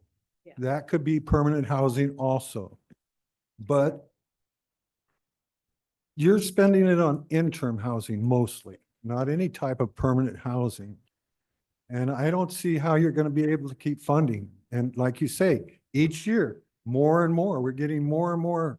And we're not really addressing the real issue, and that is, I don't want to get into class warfare here, but there is a large imbalance in our economy between the rich and the poor of this nation. And the rich keep on just rolling in the dough, but we get more and more and more and more people every day that are homeless. And there is a reason for that. And there's nothing you're going to do to tax your way out of it. We need to really address the real aspects of homelessness, and mental illness is a very big one. And you brought it up. Ronald Reagan in the 1980s emptied out every state institution. And we had homeless people, we had veterans on the street. That's when our homeless problem started. And it's only compounded from there. These people that have mental illnesses belong in a hospital environment. They don't belong on the streets. They don't belong in interim housing. They belong in a situation where they're going to get the help that they need. My mother and my aunt both worked for state systems when that happened. And they have no, they have no love for Ronald Reagan, I'll put it that way. But if you really want to start solving this issue, you're not going to just be able to keep robbing Measure E to pay your way out of it. We're going to have to come up with another base for money to support this issue. And that means raising taxes. As much as I'm against it, I don't want to pay. I pay too much damn tax every day. But I don't want to see all these people encamped on the side of the creeks or the freeways and all that. I feel very badly for these people. I've been out to some of these camps. I've been to the RV camps. I've been to tent camps. I've been to several camps. And these people, they have community. And that's what Gabrielle was talking about. It's community is very important to these people. And you stick them in a tiny little home by themselves and they're lost. Right. They don't know what to do. So like Commissioner Moore said, a better alternative would probably be like a halfway house instead of a tiny home where these people are, and they're only allowed, I think tiny homes, you only have a time limit on them, don't you? No. That's changed? Yes. Because there was a time limit in the past. Yep, that doesn't exist now. Good. That's a good thing, because then that is permanent housing. Mhm. So now tiny homes have become permanent housing instead of interim, and I applaud that. But Measure E is not going to cut it. We're not going to pay our way out of it with Measure E. So the council and the mayor need to come up with a better plan, and you all need to bring these issues to us in a timely manner where we can provide our input. This has been said several times, but this whole packet was dumped on us yesterday. And it was added to old business. It wasn't even on the agenda. You guys squeezed it into old business. We were blindsided by this. As have been said before, we should have seen this back in February where we could have made comment that was valuable and the input could have been heard. Right now, anything we say doesn't matter.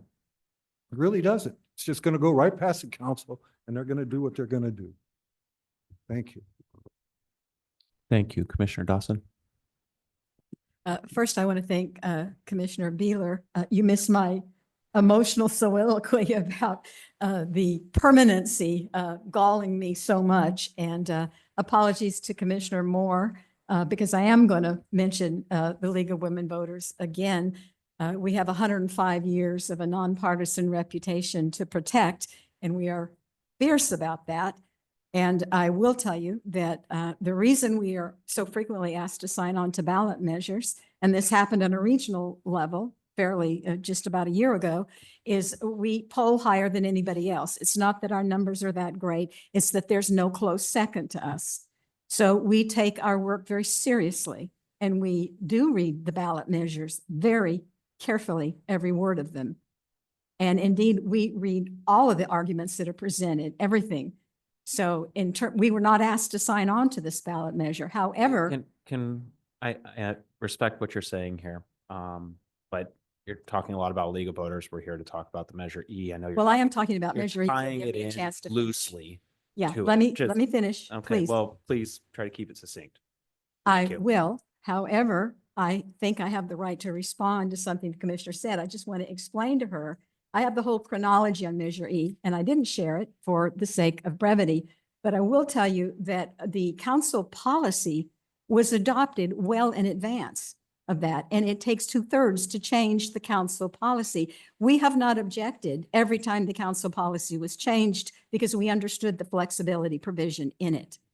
However, again, to make a complete policy change is a whole different deal. So we wrote the second opposition letter, only the second time we've opposed changes in Measure E. So I want to make that clear for the record.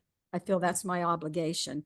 And I do have some questions, but I think this is an important matter and I think it's worth the time.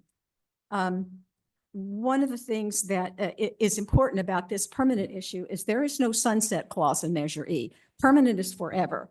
And again, that is something where I feel like I personally dropped the ball. There should have been a sunset provision in it because that's accountability to the taxpayer. So again, I'll move on. I think one of the things that I'm concerned about, and I don't fully understand, and I don't need an answer tonight, but I am unclear when we move into supportive, the supportive services, all of that, is when we talk about preservation. And fortunately, city was unsuccessful in its tax measure. Thank God the county was able to pass Measure A, and they saved our bacon. So our inflow outflow changed from about 3-to-1 to a little less than 2-to-1. About, based on the data. That is a difficult number to substantiate. What is the best projection being provided is about a rate of 1 to 1.7. However, again, a very difficult number to substantiate because you are trying to determine how many individuals are entering homelessness. There's no single door. They enter in at all different points throughout all different systems. The current analysis only captures those that at some point upon entering have a contact with the system globally. And then all we can track is the more exits because they know we've tracked them through the system. They're landing in interim housing. They're landing at homelessness. So that measure is difficult to statistically substantiate. It is effectively more of a best guess. Okay, thanks for that. I just remember when we were looking at 3-to-1. So I also appreciate recent comments you've made about trying to improve data collection. I just heard your recent comments. So I'm concerned about that. And I will add, what also concerns me when we talk about, I want to give a nod to our new council liaison because I'm very interested in comments made during the budget, some of the budget work about reducing the costs. Because I think one thing we didn't do in San Jose is we didn't do a long-term cost benefit analysis. And I think we entered into homes we thought were going to be quick and fast, interim tiny homes, as they're called, that weren't as quick and fast and cheap as we thought. So I just want to just lift up comments to try to save money on that. And I appreciate that. I am a little bit worried and concerned about the days going back to congregate versus non-congregate shelters because I spent a lot of time. There were 2 very large shelters located both in District 3 back in the 1980s, the 1990s, and I think they're both still around. One is Georgia Travis, and I think EHC operated the other one. And I will tell you, as somebody who took hundreds of phone calls because they were dumped out on the street in the morning from neighborhoods. And again, being protective of our neighborhoods, I'm just really concerned about congregate versus non-congregate and how we approach it. And we don't get into, let's just do something quick and fast that we know doesn't work. And I wish Commissioner Del Bono was here because I regard him as the expert in this. But I know that we did deem, one of the reasons we stopped doing that and we switched and reversed policies to build at all levels and stop building shelters, they were deemed ineffective and very detrimental to our neighborhoods. So I hope that there is some outreach to dig up ancient history and from lessons learned, because I think there's some valuable lessons out there. And then, Chair, I will be respectful of your request. I promise. I'll try to wind it up quickly. But again, just going back, we need to get ahead of some of these and get them forward to us in an earlier manner. Then we won't have this problem. Again, I'm really, I'm not understanding preservation, and that was my question about the inflow outflow. And in going through the slides, I was slightly confused. I don't need the answer tonight, but in terms of what is in the current proposal for this permanent shift, are we counting anything that's preservation, i.e. Giving people money to stay in the home they're in?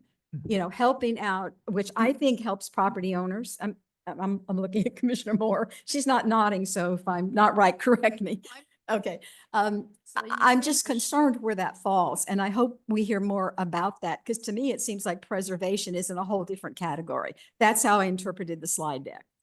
Are you referring to preservation or prevention? I'm referring to preservation. I'm Okay, so referring to preservation of somebody units primarily comes up under the work we'll do around soft story to preserve some 14,000 units that have not been seismically retrofitted. That's the primary driver on preservation. There are other activities that the department takes and investments made based on expirations of low-income housing tax credits and other covenant restrictions that we take to preserve the affordability of units. But because the next item on the agenda, maybe we can talk more about it, but in other words, if we make this permanent shift in Measure E monies, preservation's got to come out of a different pocket of money? So preservation is not currently in the Measure E policy direction as provided by mayor and council. Part of the recommendation from staff will be to add preservation because we needed to address the soft story issue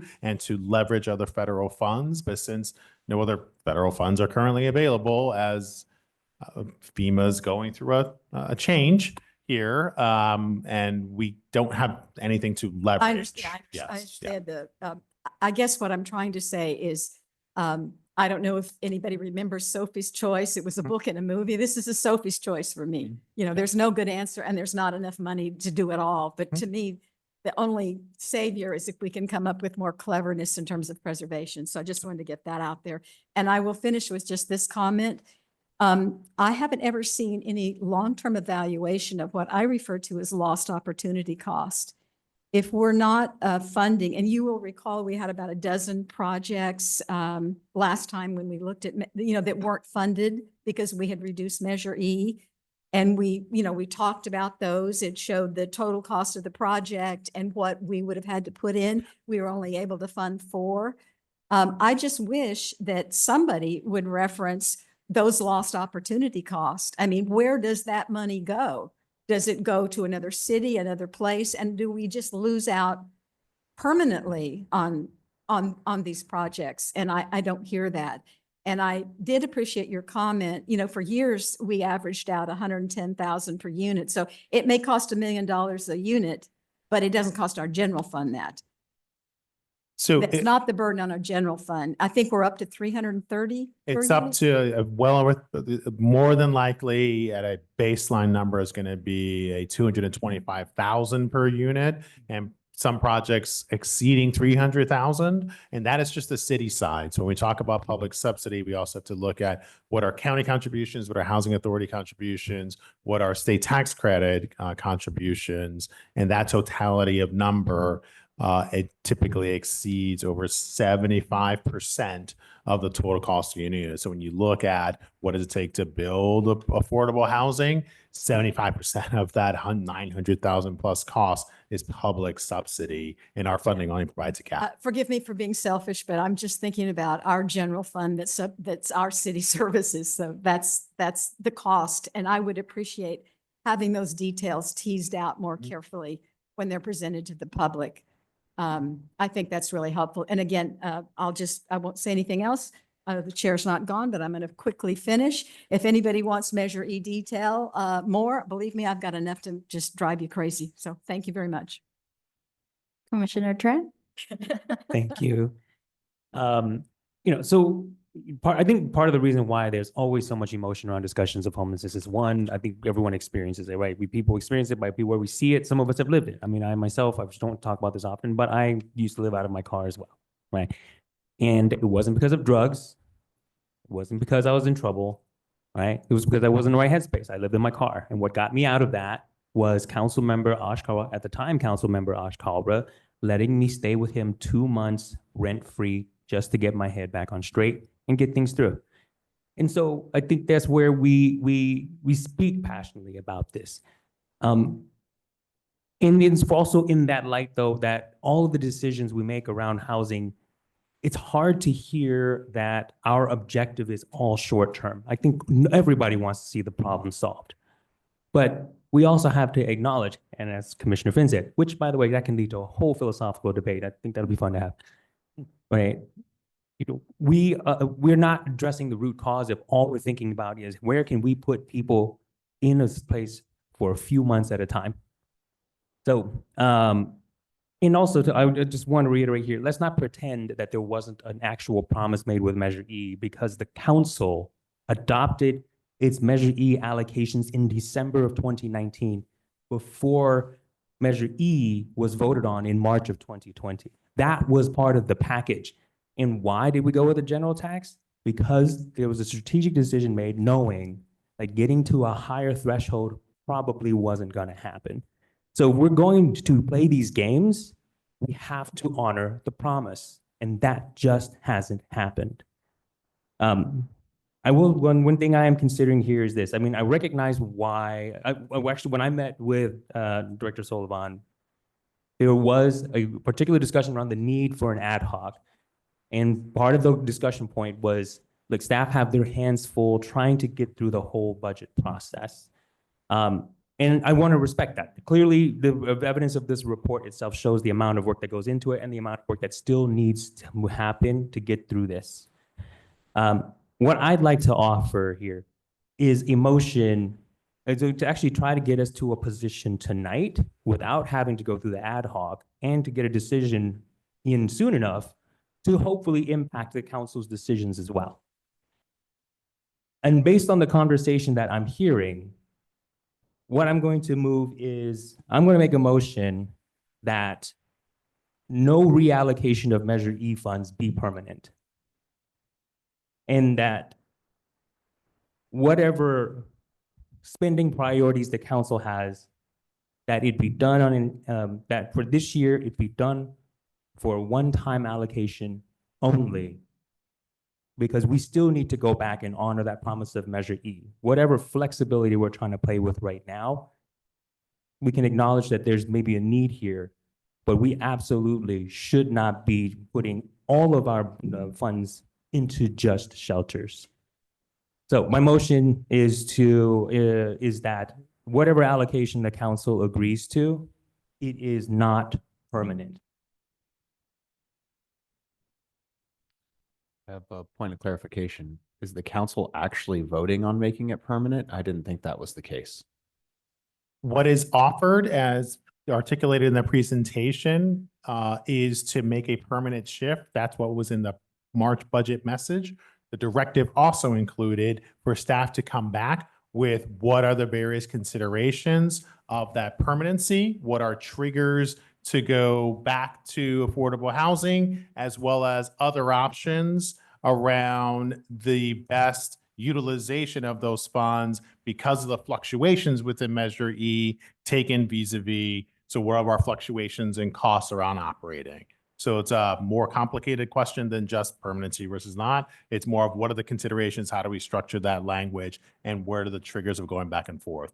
None of that has been decided. We're meeting internally among staff to come back to council to say, here are considerations for that. Here are options around triggers. Here are options around if the fund hits X level, how do we come back and use more funding into housing? So it's much more, a bit more nuanced and complicated than just permanence versus not. So it sounds like it could never be structured as permanent, and maybe permanent would not be an accurate word to be stated. That's probably not the most accurate word based on the council direction and then the staff report that we have to come back to provide council all the options. Understood. Thank you. So just to clarify that, so the council's direction is for the department to go back and create a proposal for a permanent shift, plus and options, or either. Sorry, just so the instruction of the city council is to go is for the department to go back and either come up with various options for a permanent allocation, So it was a permanent allocation, and how does that get defined, knowing the continuing balancing that needs to occur between shelter and permanent housing? So if current deficits are at X level, then the majority of the shift is allowed to move into the shelter system. If Measure E outperforms, deficits come down, then what staff is going to come back proposing is at certain trigger amounts, we have the blanket authorization to use Measure E to go into shelter. We can then shift that back to affordable housing and more permanent housing based on performance of the overall budget, performance of Measure E, and what those considerations are. I don't have an answer to that today because that's part of the work we're doing internally and coming back in May to say, here, council, is a response to that directive. I'll look to Jonathan for confirmation of that, but that is, I believe, our understanding of the council directive. Yes, that's our understanding as well. Thank you, Eric.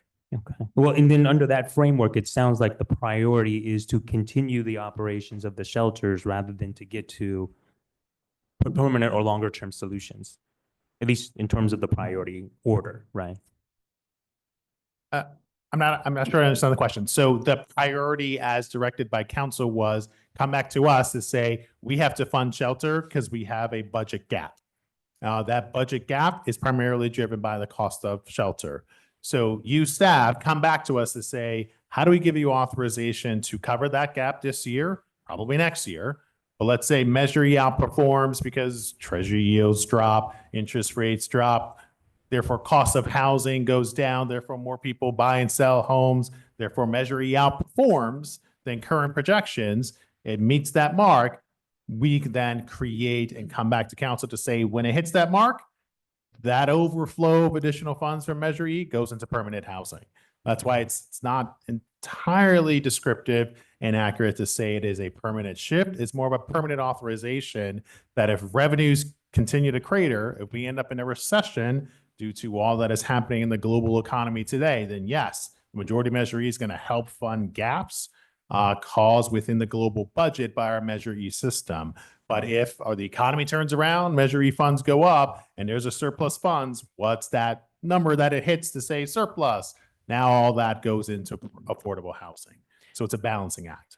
I guess what I'm asking in terms of the priority order, right, is it sounds like whatever framework or whatever proposals the department comes up with, the immediate answer or the immediate need that it goes to first is to continue the operations of the currently existing shelters. Is that right? Yes, to Okay. continue operations of shelters, because to not fund the shelters is to turn them Totally. off, and Right. therefore people go back onto the street. So then, so first order defined. So then would the second order be like, would it then shift to, okay, this money is now dedicated to building more shelters, or would it be shift to, no, now we're going to move it towards affordable housing or permanent supportive housing? It'll be a shift to moving to more permanent housing. Okay, so the first prior order of business then is only to continue providing funds to operate currently existing shelters. Correct. Is operation of shelters. And then if the city budget gap resolved, if Measure E outperforms, therefore the shelter need is down, and Measure E overperforms, that overperformance goes into permanent housing. We have to figure out the math as to what all that's going to work. And that's the work that we're coming back to council with to then receive further direction from mayor and council about where to go. Can I ask a point of clarification? And what I did not hear in the discussions, we have a current adopted council policy which requires a 2/3 vote to change. So there was no 2/3 vote to change the council policy. So what was adopted on a 7-4 vote, therefore 2/3, was for the budget frame message, charging the city manager to come back to council to say, apply Measure E funds towards covering the costs of shelter and provide us these consideration of options regarding when are those triggers, when are those issues of consideration where an overperformance of Measure E or a better performance of overall budget, reducing gaps, moves money from shelter into permanent housing. I think I understand that. My question is, to change an existing council policy, it requires a 2/3 vote. And 7-4 is 2/3, but I didn't hear any reference to that in the actual motion. And I don't think, maybe Jonathan knows, has the official transcript been posted? I know all the, what was accepted, different, remember all the. You're talking about the meeting minutes, right? Yeah, I'm talking about apologies, yes, meeting minutes. I don't know if the official have been posted, I don't believe, I can check really quick. I don't believe they've been posted yet, but we'll check real quick. but we could tonight just make express the general concept that we don't like the idea, or we're opposed to the idea of a permanent shift in Measure E funds without an annual review during the budget process. We could do something like that. Again, so what the commission, I'm going to be very clear, as I've been clear with all of you. My role is here is as staff. You as commissioners make your decision recommendations. I give you my opinion based on the data as described in my job description. And that is the same thing that I provide to mayor and council. I'm very clear about this. I do not provide personal opinions. My personal opinions are completely dispositive. Not at all relevant here. So as you all make your considerations about how best to move and make motions, my encouragement to you is considering the budget process I had mentioned to you at the last meeting, that begins in January. And we received a rules committee memo in mid-January to come back 3 weeks later. Therefore, no time for this committee to ever be convened because we respond to direction from the rules committee to come back to council for a February study session. And that is why this report never came to this body. We weren't given time. We were told, come back in February with this session. And we did so accordingly. So that is my role that I play. I do not see it within my role to give you counsel about how best to craft your motions and Thank you. initiatives. Thank you. So Commissioner Tran, yeah. Just to answer really quickly, the meeting minutes were posted, they're live, and the whole entire transcript is there with the vote to call to question and the action. Appreciate it. With that clarification, which I actually think is helpful, I'm still going to present the same motion. And let me do that first, and then if there's a second, I can actually talk to my reasons as to why. So my motion is to recommend to the council that there be no permanent reframing or amendments to Measure E for this fiscal year or for the coming fiscal year. is there a second? I'll second. Okay. All right, Commissioner and Dawson. if I may then, the reason why I'm proposing this is I don't actually think that's a bad idea. But clearly there's a lot of people who are invested in Measure E. So my thought process around any kind of reframing to be done should require or should involve a lot more community engagement. Now, to be clear, if we're talking about just defining what that number should be, where, okay, once we hit this point, we can now turn the faucet on to ensure that funds go towards the intended purpose of Measure E, which is permanent supportive housing. But the issue for me, the main concern for me is that there has to be a lot more education and understanding about this. And if we're trying to rush it through right now to get it to a point where in June, you've got a whole bunch of folks who are going to be very angry and upset because all they're seeing is, oh, we're putting all of our money into shelters. That's going to be a very, very long conversation. And there's still going to be a lot of people pushing back against this idea. And the framing thing, why I really support it is we have shelters in place. They have to continue to operate. Otherwise, we just turn them off. But if we can get to that point where we figure out what it takes to keep what's there, and we're not just trying to put a whole bunch of more money into building new shelters, and we're trying to find that point where we keep what's there and we now focus on permanent supportive housing or affordable housing, then we preserve what's already on the table, but we also go back to what the mission and what the objective is. So I'm not necessarily opposed to the idea, but I do think there has to be a lot more engagement so that the community, the people involved in this discussion understand that that is the vision moving forward, and also get a full commitment from the city that this is what we're going to stick to. Because the past 3 years of just going back to Measure E and doing whatever the hell we feel like we want to do with it, That is not going to go away if we don't bring the community in, we don't have broader conversations to ensure that this is the framework we're going to keep moving forward. Is there any further discussion on this? Yes.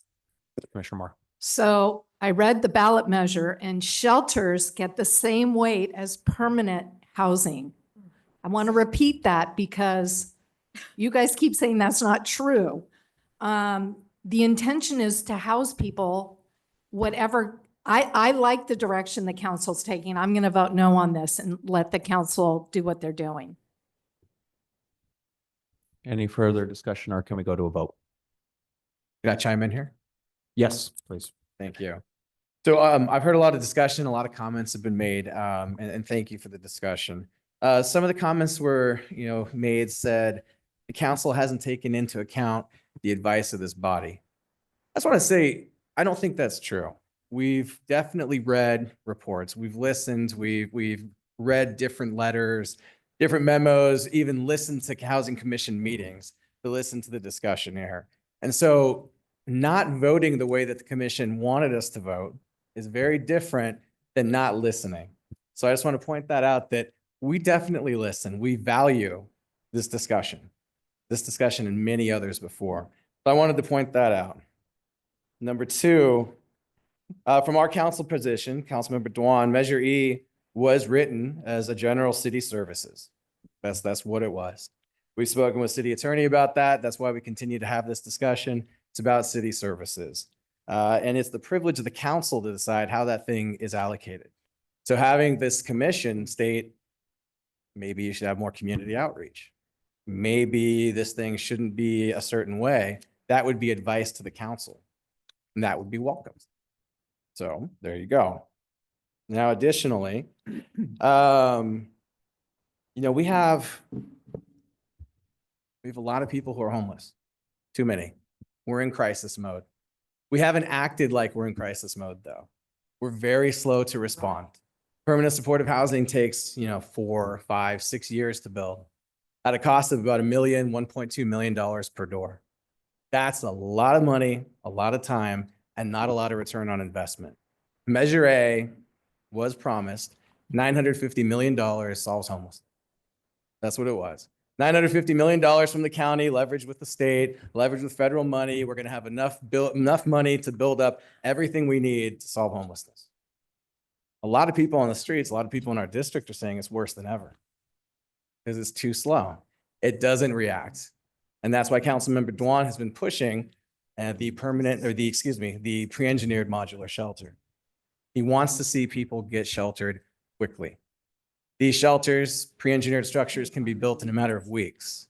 The internals can be modified in a matter of months. We can get people off the streets into shelter, into safety, with meals, with heat, with air conditioning, with everything that we can do to help support them and lift them up as quickly as possible. These are our brothers, sisters, mothers, fathers, sons, daughters, LGBTQ community, so much more. So why not help 1,500 people today with the 50 million in Measure E, as opposed to helping maybe 50? That's a big deal. And I know the argument's been made that, well, maybe it's $250,000, $300,000 the total for the city for permanent supportive housing. I don't look at it that way. I know Councilmember Dwan doesn't look at it that way. He looks at it as, what's the cost of the taxpayer? We pay taxes at the city, county, state, and federal level. That money comes back to us. We pay it.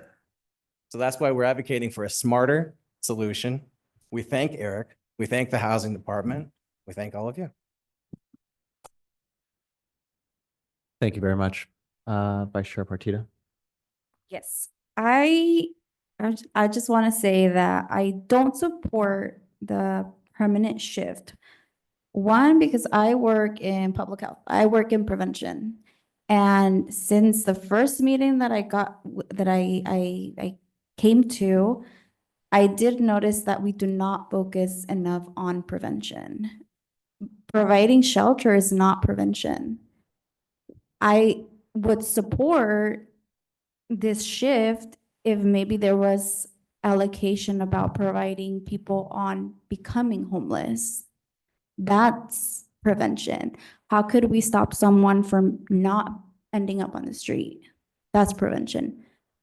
I do understand that people do need shelters and that Jonathan sounds great. I think that, you know, that is what we need, but that's not prevention.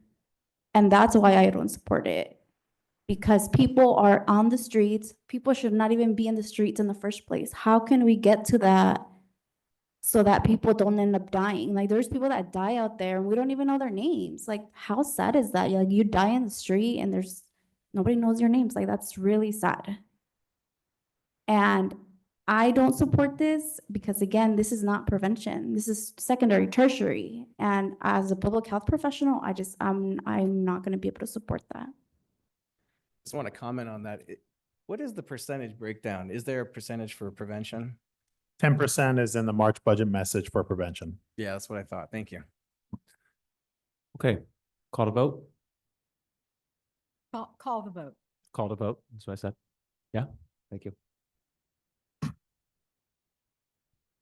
Commissioner Tran, can you take a look at the motion? Yeah. And see if that looks right?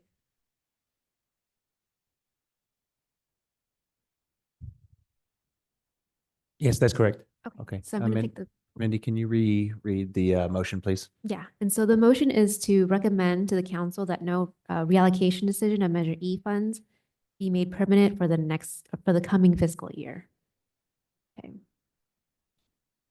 And Commissioner Finn, Yes. Chair Jazinski, No. Commissioner Dawson, Yes. Commissioner Mowad, No. Commissioner Bueller, No.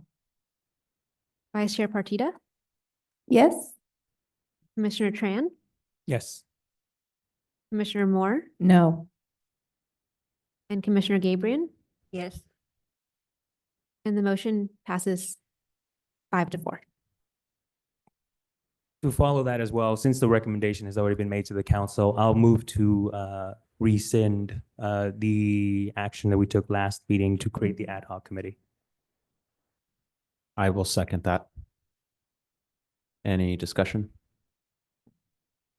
Nope. Call to vote?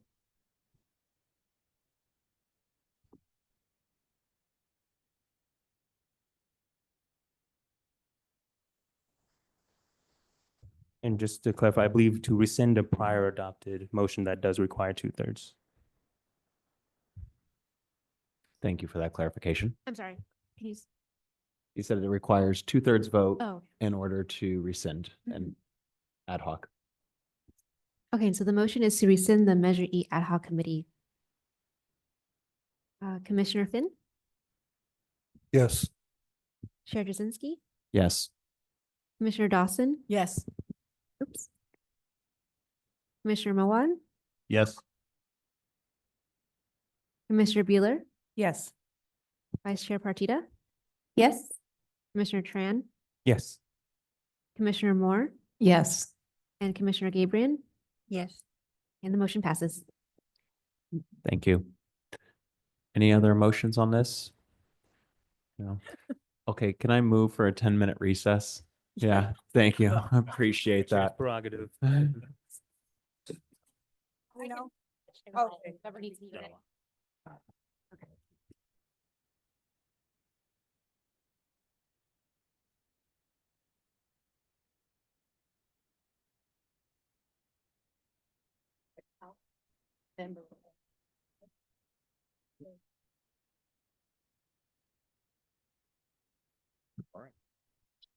That's what years. I was. Bored. You don't get. This is. I didn't. Pretty damn. I don't. I appreciate it. Well, I mean, I'm telling you that.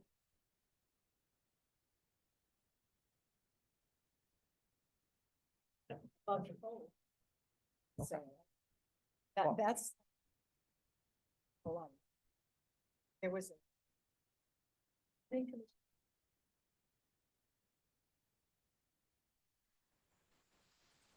Yes.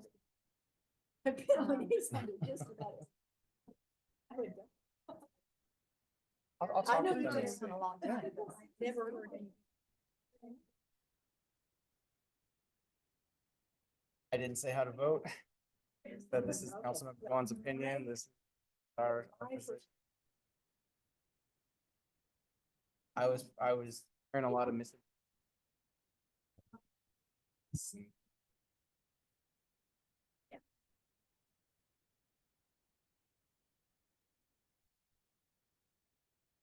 I was one. I was vice chair of the neighborhoods commission in this room right here. So. Yes. Yes. Yes, I remember. And then we fought like hell.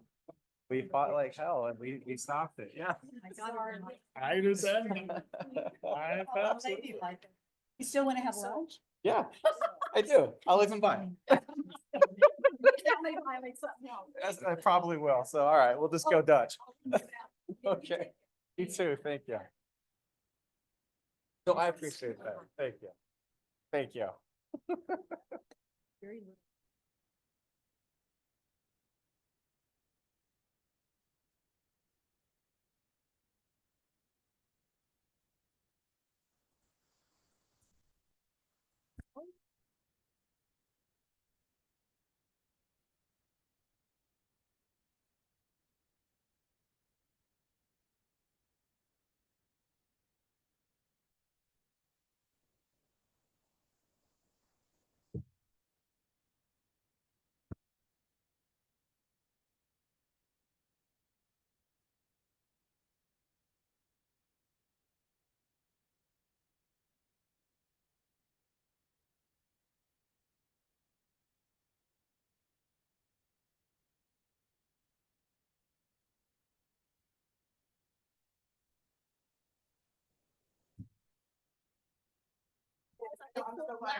Okay.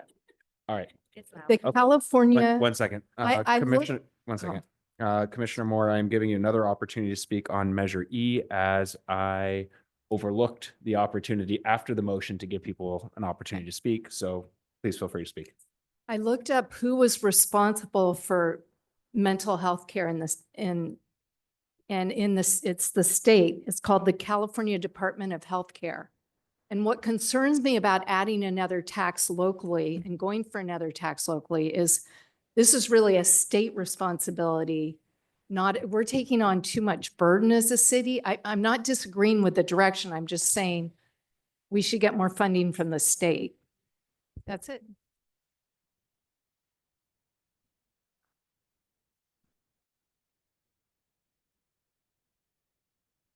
Okay. Yeah, thank you. And I apologize for that. Okay, going into agenda item B, which is the council study session. on Point of how- order, before you move on to, I've heard you, excuse me, Chair, but you have already mentioned at least 3 times that we need to keep our messaging short. Yes. We already don't let public comment come in over Zoom. I think that each and every commissioner here has the right and responsibility to take as much time as they need to express the opinions that they have. I And for you to call people out on their time, we've been here at times where we were here till 10:30, 11 o'clock at night. If the item needs the attention, then we need to stay on it as long as we need to stay on it. I appreciate your opinion. As a chair, I have the authority to make the decisions. I could put a time limit, which is what I'm going to do on the next agenda item for people to speak. I understand the importance of Measure E. I gave everyone an opportunity to speak fully to it. What I try to do is keep people on point, and that is my ultimate objective. So I hear what you're saying. I will take it under advisement. And I respect your opinion on that also.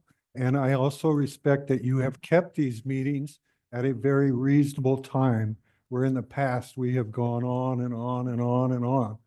So I do appreciate you keeping the meeting short as long as each individual commissioner has their opinion expressed fully. Understood. Thank you. Thank you. Okay, so agenda item B is the council study session on housing and homelessness. And we will have a presentation on this, or at least a discussion on We it. already did it. That was housing, okay. Yep. So then we're on fiscal year 2025, 2026 annual action plan. Yes, we can move to that or. Okay. Yes. Let's do that. And I do want to put a time limit on this too. So we'll make it very quick because we're going to bring this back at the May 8th meeting as part of the consolidated annual action plan. Great. So what is proposed and what is put before the commissioners is the reflection of the current fiscal year action plan, where are the areas of focus. We can consolidate that into the global review of the rent stabilization along with the next item, if the commissioners so choose, around fee recommendations. I'll share globally. As we've looked at and done considerations of the budget as we prepare for what is the next May 13th budget session where we have to submit our fee structure, the department has looked to keep everything flat. And where it is not flat, the adjustments of up or down are incredibly minimal. We have not done the comprehensive analysis that is required in the budget message regarding the understanding of workflow and the cost of workflow across all of our divisions. And so my position regarding and directive given to the budget office and the housing department is that we're going to keep all charges flat. We've looked at existing ending fund balances for the year. They're generally stable across all programs, including rent stabilization. So our charges for the next fiscal year, as we come to council to set up the budget, keep costs flat as much as possible on all fees and charges.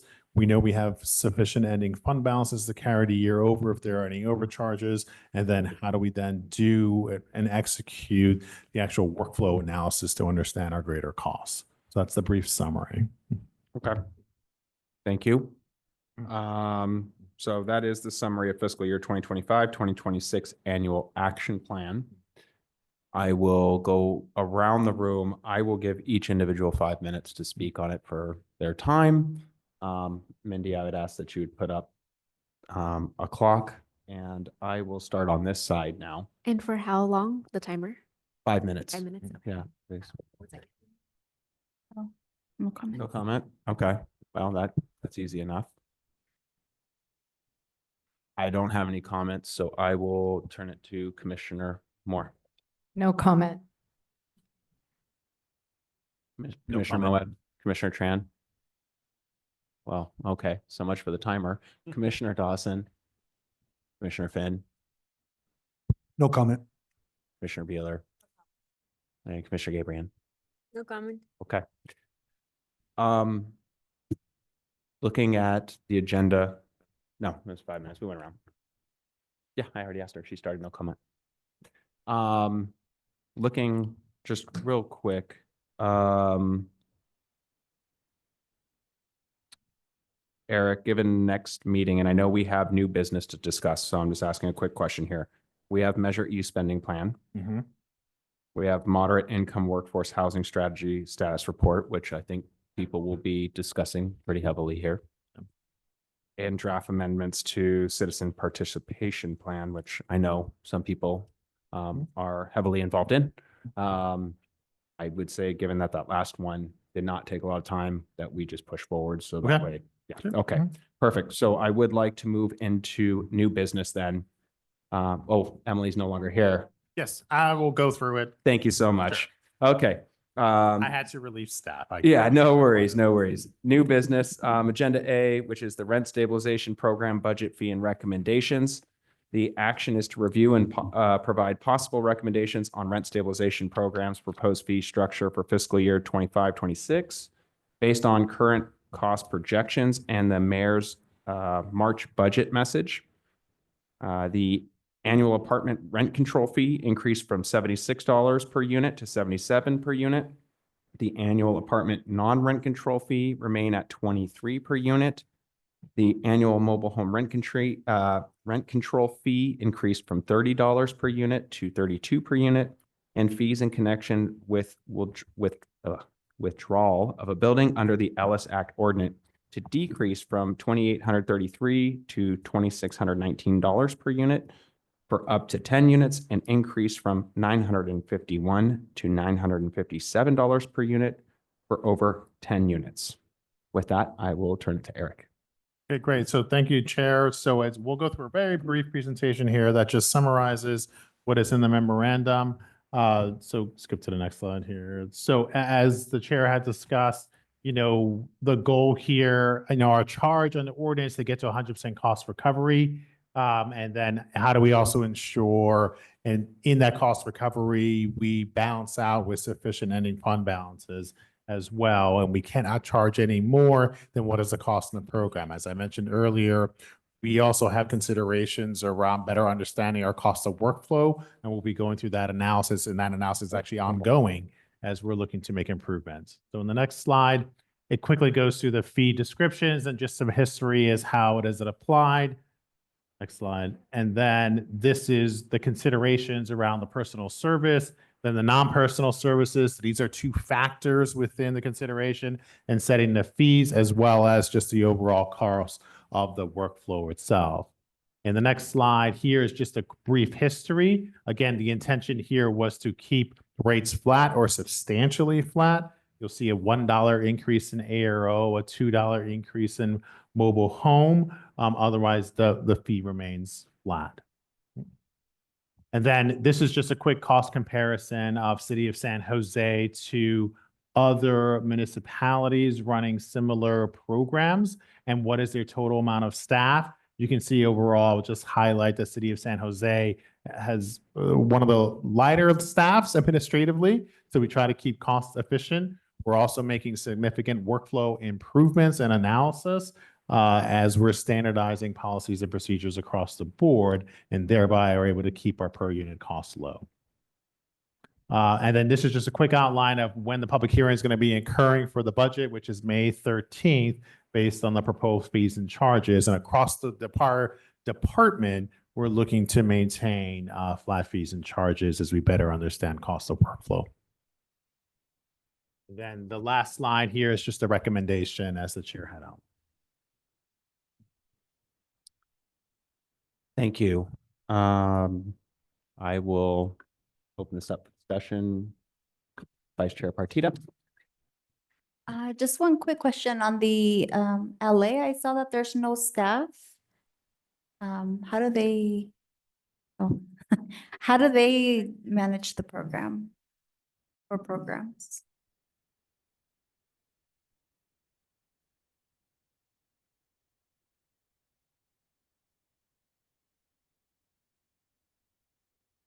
It's like on the second to last slide, or the one where you have all the cities, Okay. the full-time staff?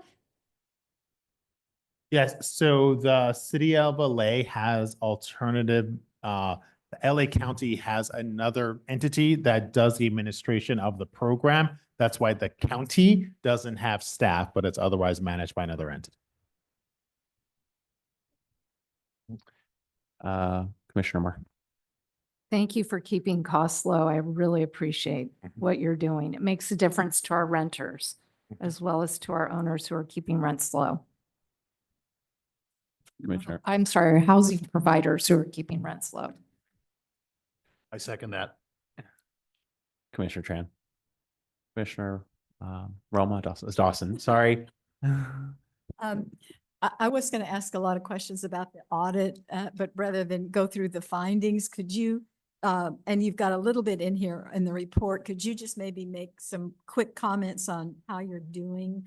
I won't ask you more than that. Yes, Did you so- just comment on it?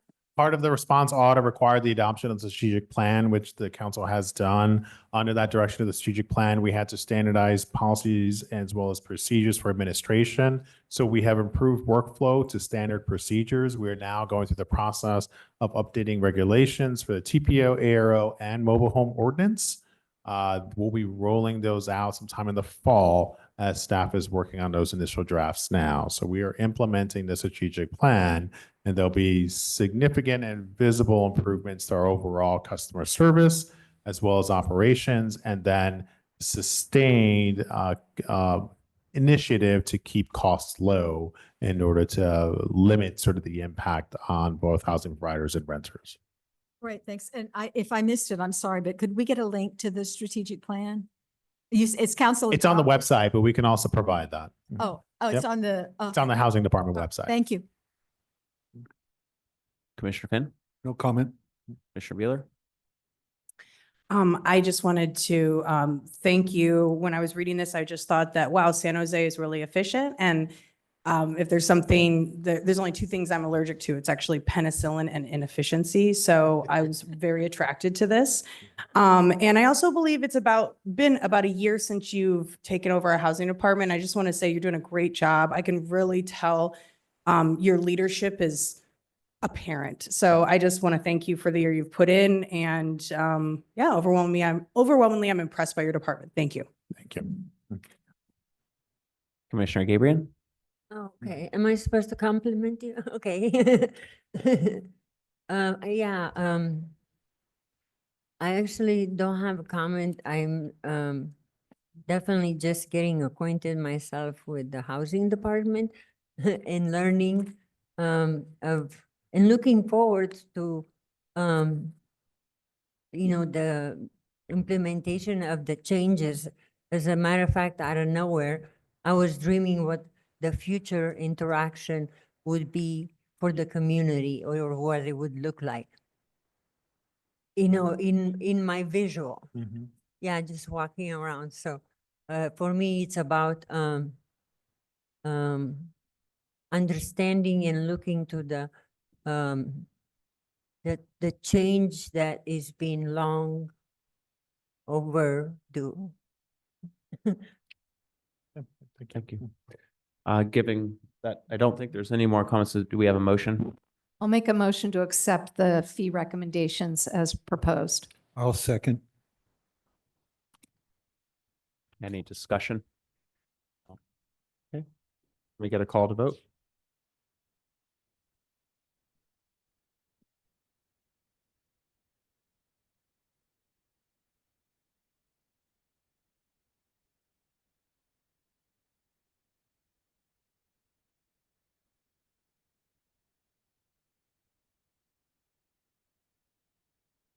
So the motion is to accept the fee recommendations as proposed.